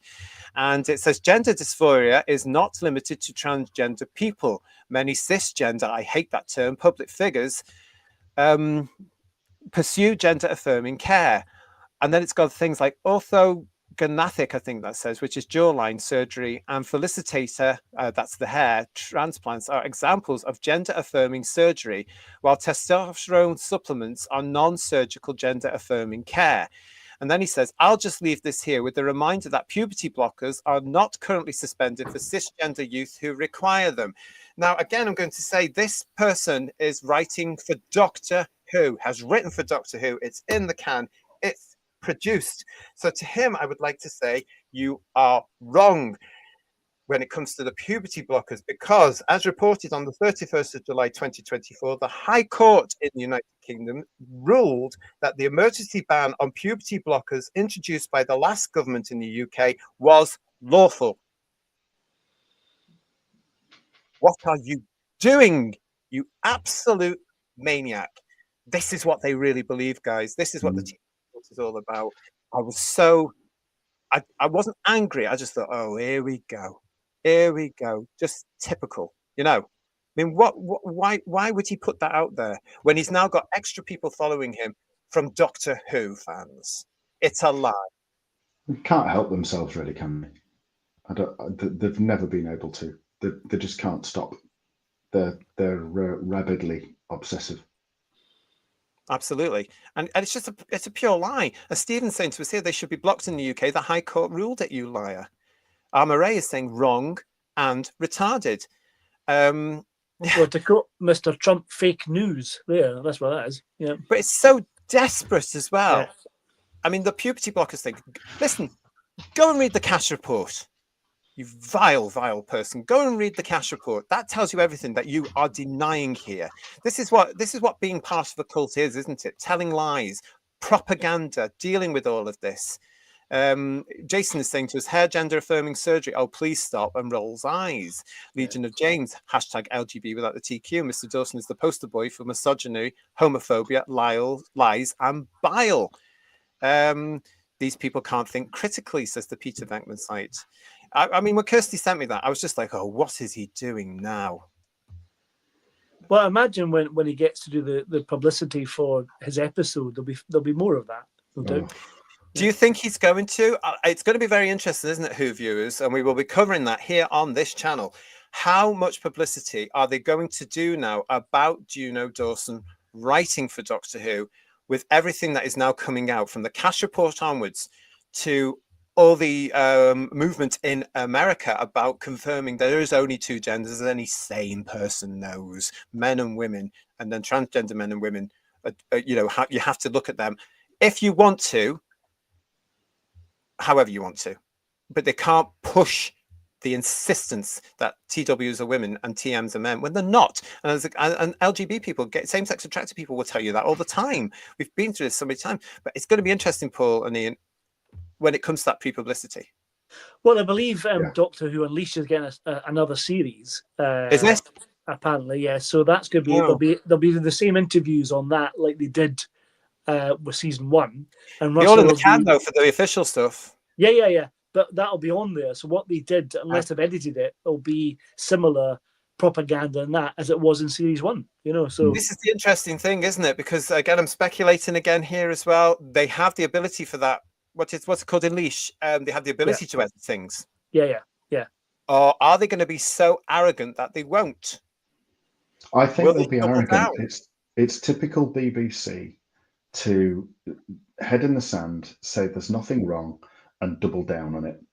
Because as we've said on numerous occasions, JT, we know the way that the BBC looks at the British viewing public, the great unwashed. They refer to us as that openly.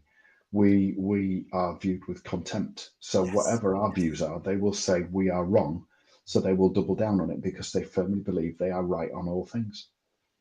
I totally agree with you. Anyway. No, I totally agree with that. And it's going to be very interesting, isn't it, Who viewers, to see if that actually comes to the case. Please stay with us as we move closer to this awful show. Sorry, it could turn out to be brilliant and I'll have egg on my face, but I don't think so.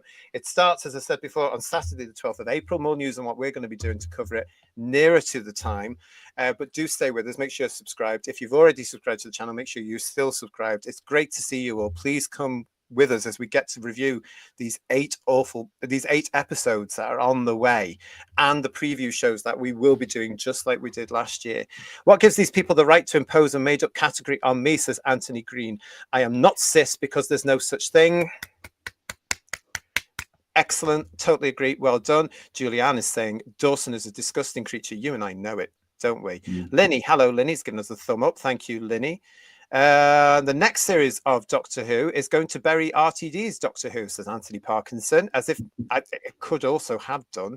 TARDIS Travels is saying to a season 2 is going to be interesting. And Matthew Pounder wants to know, can Dr. Hilary Cass write an episode?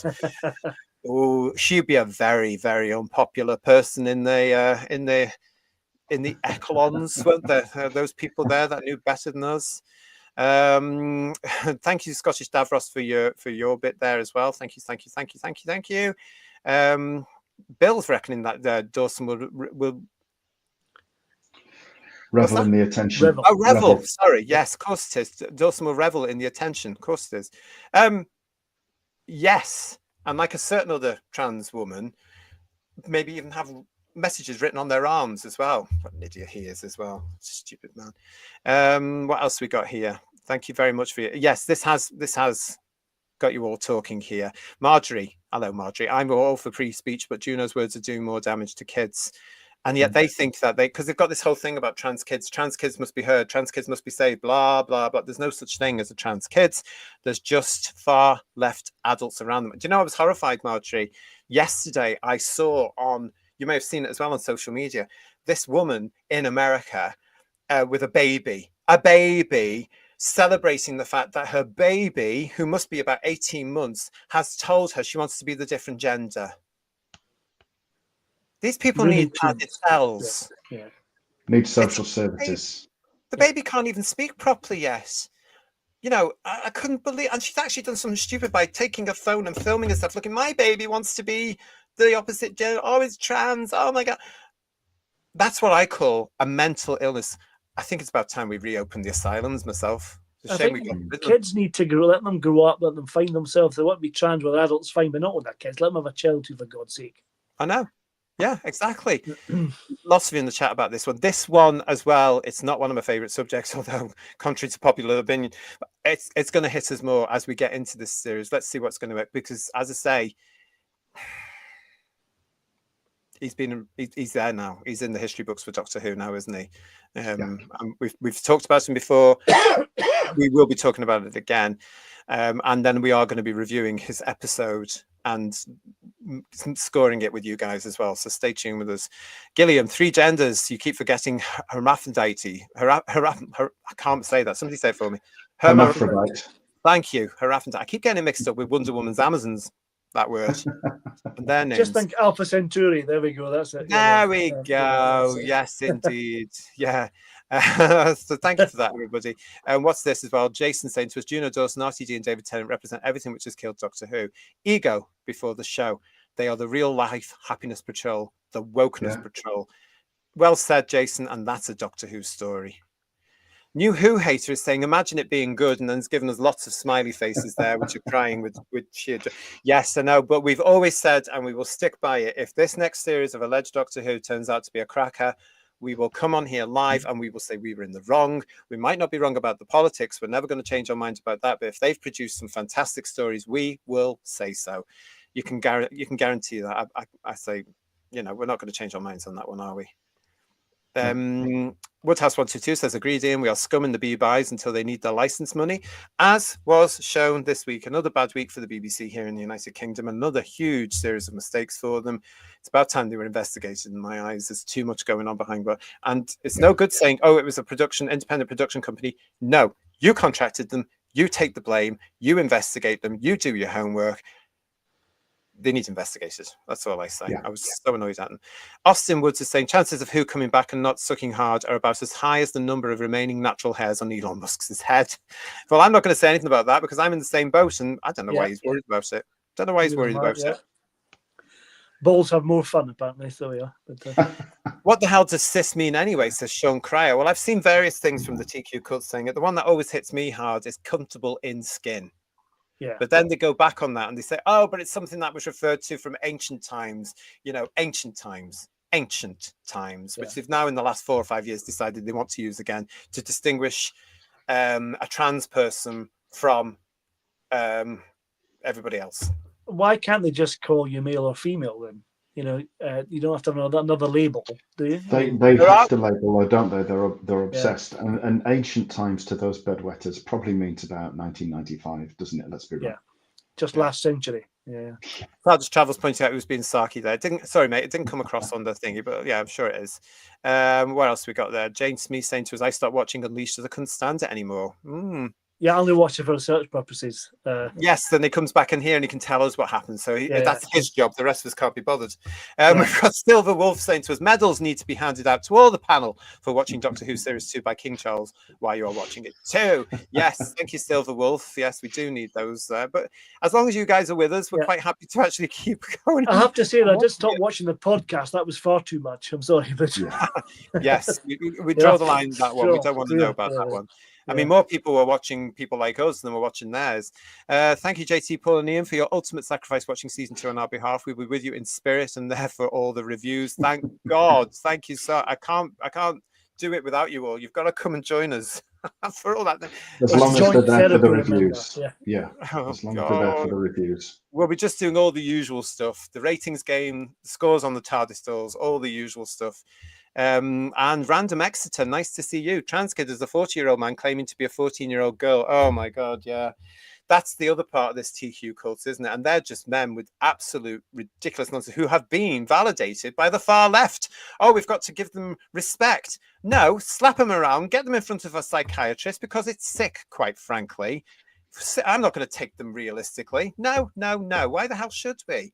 Goodness me. And did you hear about the guy the other week that apparently who tried to audition for the role of Hermione Granger in the new Harry Potter television series? He's 40 years old. They had literally about to say that. Yeah, literally about to say that. I've read it.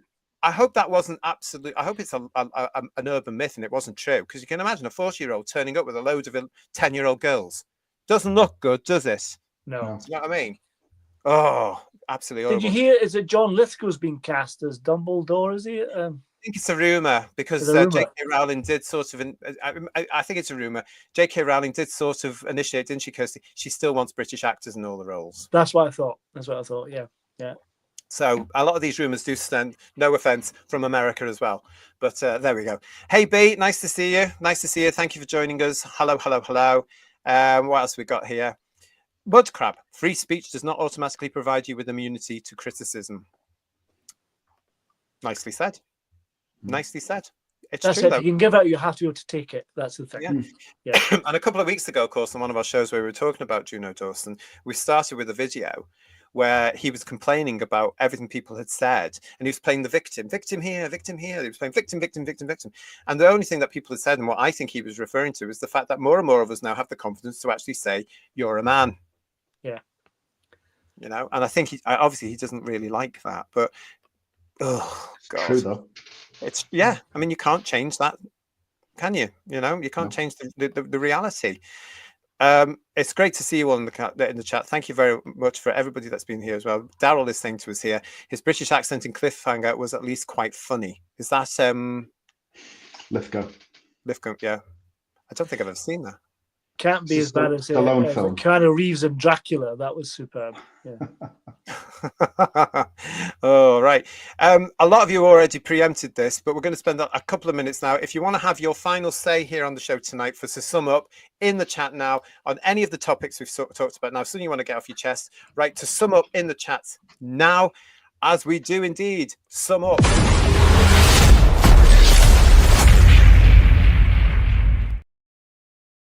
I'm sure you agree. It has been a really big show tonight. We've tried to pack in as much as we possibly can about all this, about what's been going on this week and about all this. It's not been a good week for Doctor Who in Britain, as you can see from the tasters we've given you tonight. The British public are seeing all of this. Bear that in mind. It doesn't look good, does it? It really doesn't look good. The British public have been engaging with Doctor Who for some time now, as has been proven, as we have been saying for a year on this channel. What are the odds that they're not going to engage with the next set of 8 episodes? And don't forget, 5 episodes of this Sea Devil thing. Who's going to watch that? Well, apart from us to review it, but obviously, well, that's 3 viewers for a start. Yeah. And let's throw it in there right now, because we are hearing the rumours it's going straight to BBC Three and iPlayer. I wonder if that's going to be true. I'm sure the Sun, and other journalists might want to look into that and let us know. whosviews1@gmail.com. Here we go then with your sum ups. Robert Payne is saying to us to sum up. Let's get it over with. It's going to happen. We haven't got long to go. Yeah. They start on Saturday, the 12th of April. It's going to be finished by the end of July. To sum up, says Legion of James, what they did to Doctor Who was the worst defilement of all the biggest franchises. They crapped on their fans, I'm going to use that word, their childhood and generations of families, and their love of our Time Lord. It's devastating. Garbage is saying to us, to sum up, it's dead and it's getting worse. Woodhouse 122 is just throwing in that I like Lithgow in Third Rock. Yes, of course. I'd forgotten about that. That was actually very funny. I seem to remember watching certain episodes of that. He's great in Rise of the Planet of the Apes. Fantastic performance in that. Oh, right. What else? Lee Smith, to sum up, the Sun scooped the end of Doctor Who. I think we did that actually beforehand. All of us, didn't we? Do you not think, Lee? I think we did. I think the Sun should credit its sources if they're still Yes, watching. I think they've been watching a particular show. You know. I know. Come on. And I think they should tag them in their columns. Fair's fair. I'm available for interview with a very, very reasonable price. To sum up, says Robin, if Gatwa is leaving in the Regeneration, if film doesn't feature the Daleks, he'll be the only Doctor not to face them. Well, Paul McGann didn't either, technically. Yeah. So there you go on that one, because he didn't. Because he wasn't in the same scene, and they weren't even Daleks. I think they were the Smurfs, weren't they? What else? Silver Wolf, to sum up, King Charles gets through the medals ready for the panel. He is. We love him. God love him. To sum up, says Daryl, Colin Filler created a bit of an avalanche. A bit, mate. A bit. It's been hilarious this week. It threw my original show for tonight right out the window. We'll come back to that at some point. Duncan Evans, to sum up, Delta and the Bannermen is good. Thank you for that. We reviewed that last year. Go and have a look at our reviews playlist. PTA, Paul Thomas Ashworth, to sum up, take the show off air for a rest, for goodness sakes. Yeah. And then Robert corrects himself. Oh, McGann didn't do Daleks on TV, did he? No, he didn't. Get in the corner. Hand back your badge. St. Rosie Mead, soon be the end of May and the end of Doctor Who. To sum up, says Bill, I'll be watching 2 episodes a day of the real Doctor Who story, The War Games, next week, ending in time for season 7 to arrive. Yes, in the UK. All 10 episodes, I hope. Yeah. It's all there. It's on the way. Season 7 will be with you very soon. Yeah. Where's RTD2's Secret Doctor Who project? Said Lee Smith. I think that's been done and dusted. I'm sure that's been and gone. What was it then? I don't know. But I don't know. I don't have to go back and look previous issues of what we've did, because I think I said, well, that'll be it there. I can't remember. Tim Kins, to sum up, David Tennant can walk 500 miles off a short pier. To sum up, from Sean Cryer, last time we were thrown into the wilderness, this time we're walking in by choice. Oh, that's lovely. I like that one. Yeah. That's really Kane. To sum up, did you hear about the woke actress is playing Jesus Christ Superstar in the theatre production in LA? Awful. It's absolutely disgraceful. Let's even do that with certain other religions, shall we? Yeah. Why is it always Christianity that's the butt of the jokes? I think it's because they know that they won't react by getting all stabby or driving cars into people. It's fear, Ian. They wouldn't dare do it with the other religions. Look at Salman Rushdie. Yeah. You know, I think it's disgraceful what they're doing there, Lex, but thanks for pointing that out. If you hadn't heard that, this is Cynthia Erivo, who plays the green one in Wicked. She's been cast as Jesus Christ in Jesus Christ Superstar. In LA, of course, woke capital of the world. Well, woke capital, Brighton. Of course, in Britain, the woke capitals are Brighton and Manchester. John, to sum up, who is done? To sum up from our Marjorie, Whittaker and Gatwa, the worst doctors in history. David Tennant, Smeghead. Oh, Smeghead, yeah, he's doing that all the time. To sum up from Woodhouse 122, it's the end, and the moment hasn't been prepared for. Wink. Adrian Sherlock. To sum up, this is not Doctor Who. It's a Davis vanity show. Yeah, there's a lot to be said for that. Yeah. To sum up, says Gilliam, why did Tennant wear a sofa at the BAFTAs? That's true. Whoopie Doodle Doodle, it's Scott Andrew Brass. Nice to see you. This is a great channel. Oh, well, thank you very much. Whoopie Doodle Doo, it's Scott Andrew Brass. I love that. Subscribe. Yeah. Yes, exactly. I love that. Thank you very much. Thank you very much. Garbage is saying, I said that last series, these figures, so not justify a Saturday evening prime time slot. Yeah. Again, we're going to have to see. We know it's coming back on that date on a Saturday. I personally think, Garbage, we might be looking at a 5 o'clock showing. Mm-hmm. Let's see. Hey B is saying, I loved Gary Oldman as Dracula. Well, I'm glad you did. To sum up, says Paul Stenterford, bye-bye crybaby Gatwa. David Tennant is a lefty lunatic. Buy a belt, Mark Hamill, and we'll all be in a nursing homes before Doctor Who is rebooted. That's the fear, isn't it, actually? Yeah. We'll all be here going, well, now on Sundays, dear, we've got the return of Doctor JT, here's your medication. That'll be coming along. Oh, thank you, Nursey. Put that song back on, dear. Yeah. It's going to be fabulous. Stay with us. We've got all that to come. Do you remember when David Baddiel and that other guy did Rob somebody, did those two old characters doing History Today? Vaguely, yeah. They would sit there and it'd start talking as if it was really good, and then eventually they'd go, you know, that thing there, that's you, that is. Yeah. But they'd start off these really crusty old gentlemen. That'll be us. That'll be us. I do remember those sketches that Ken Everett used to do at the BBC that was covered in cobwebs. Yeah, wasn't that fabulous? See, this proper funny humour you wouldn't be able to do now. Because I do remember as well the other one where they, suits you, sir. Suits you, sir. We always used to say that down the pub. Suits you, sir. To sum up, says Lee Smith, RTD2 killed Doctor Who. To sum up, says Stephen Braddock, I tore that Louise Griffin woman apart on X and called her out about the so-called racism and homophobia and woke, and she never answered. Well, surprise. They can dish it out, but they can't defend, just attack. Absolutely. Scotsman in New York, to sum up, JT, Paul and Ian, splendid chaps, all of them. Oh, bless you. How are you doing in NY anyway? Are you all right? Send me an email, whosviews1@gmail.com. Let me know how you're getting on, please. Be nice to hear from you. To sum up, Shooty has given the Beeb the booty, and RTD has had to tiptoe away the cray. We see what you did there, Scott. See what you did there, you clever man. Well done.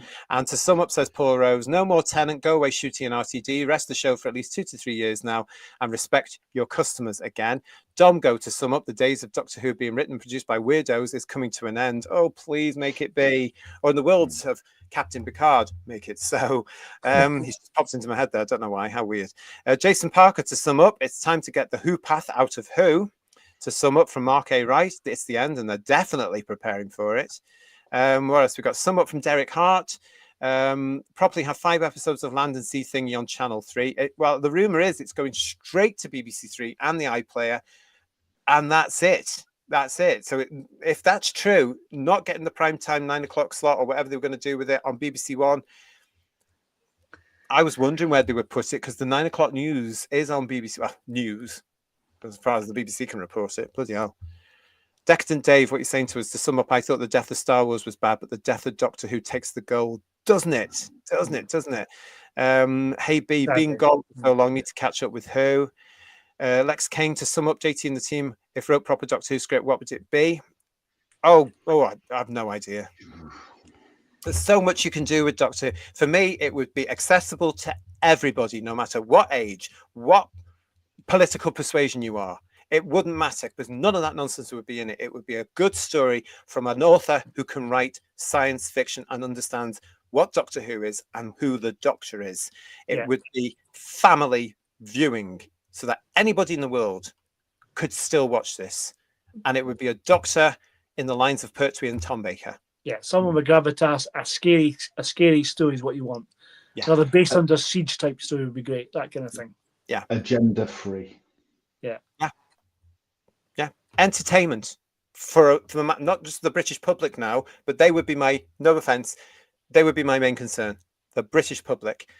I would also have to do something to placate the fans and bring them all back. So that's going to take a year of work to do their public appearances, conventions, the lot, a bit like Phil Segal did back in 94 and 95. He was taking out the hardest set designs and what they were thinking of doing and all this. That's what I would do. And that could take a year to 2 years to woo do. your audience back. Yeah. Yes. Yeah. Proper merchandising as well. Yeah. And more importantly, just producing it. I would reduce it to I would suggest 30-minute episodes probably twice a week, to be honest, for a certain amount of weeks. That's what I would do. Craig Dunlop, to sum up, the Force may be strong with Mark Hamill, but not as strong as gravity. Mavity.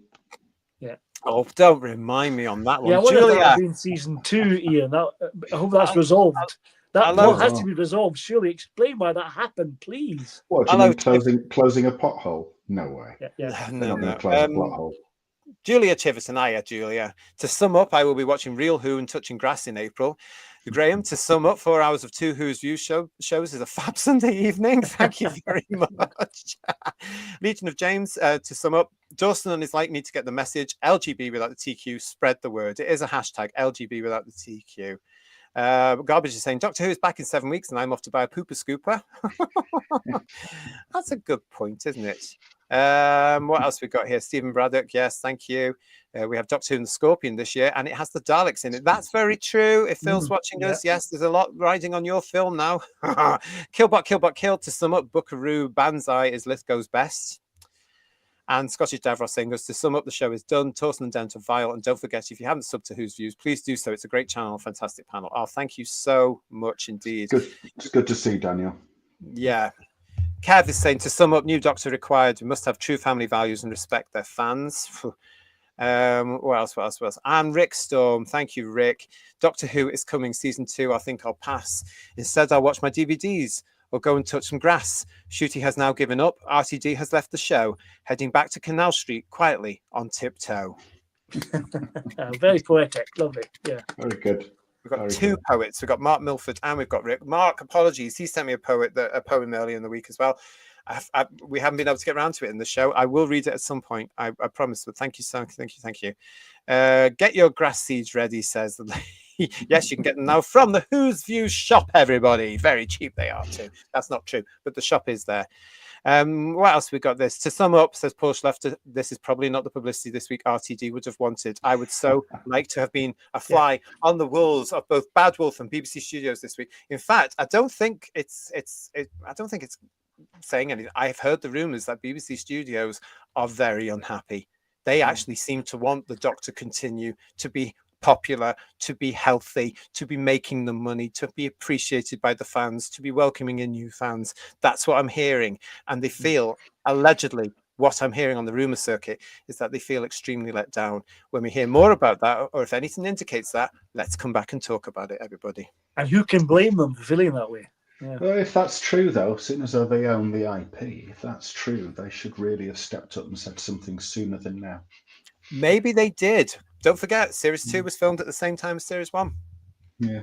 Maybe they did, and they did have to look at ratings. They did have to look at feedback. But they would have seen scripts and things, wouldn't they? Yeah. And they should, if they've got an ounce you would think of nous, they should have realised that this would not wash. Right back to the specials with all the pronouns. They would have known that's not going to go down well. So, you know, they're partly. But they are in the entertainment industry, and look who they knock about with. Look at the clapping seals at BAFTA. Look at the clapping seals at the Attitude Awards when Tennant is attacking verbally the equality, the then Equalities and Women's Minister. You know, I mean, they're in a bubble. They are absolutely in a bubbled echo chamber. They really are. I've got no sympathy. Don't get me wrong. I've got no sympathy for them. No. But if that's the case, and we hear any more, we'll be back to talk about it. So thank you so much, everybody. Carwin, as well, to sum up, article writers think woke is their definition, so it makes their argument work. No, you are still wrong, because crap is crap, however you dress it up. Well said. Yeah. Well said, eh? That's really, really good.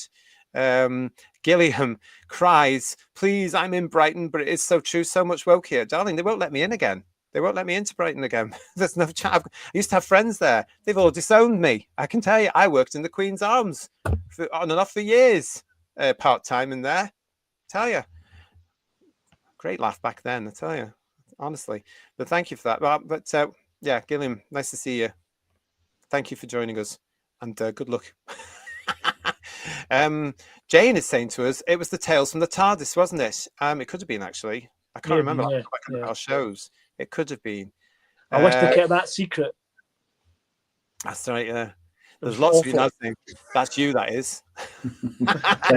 they remember. They remember. Oh, dear. It was very funny. So very funny. Well, listen, I think I think we're going to call it a day there on that one, everybody. Thank you so much again for being with us for the big show, your Sunday big show here on Whose Views. It is, of course, going to be headlines. It is great to have you all with us. We have a big audience tonight. Really appreciate it. Don't forget to give the video a like if you haven't already. Make sure you are still subscribed. If you're new to the channel, please do subscribe. Join us again this Thursday, live 8 o'clock in the evening, UK time, as we do a Headlines 1985, and we look back to the exact day, 40 years, to when Michael Grade axed Doctor Who for the first time. It's great. What a great time this week came for us. Then we'll be back, of course, next Sunday with your regular headlines. Let's see what they're going to throw at us this week. To Paul and Third Doctor Ian, I hope you've enjoyed the show. Thank you so much. Thank you. Thank you. Great fun. Great fun. Again, thank you to everybody. Your views are so important to us. That's why it's called Whose Views, and it's great to see you all here. Keep with us as we plunge now towards April and when this thing comes back and all the stuff they're going to throw at us. And just remember, whenever they drop their headline, we're going to be here to talk about it.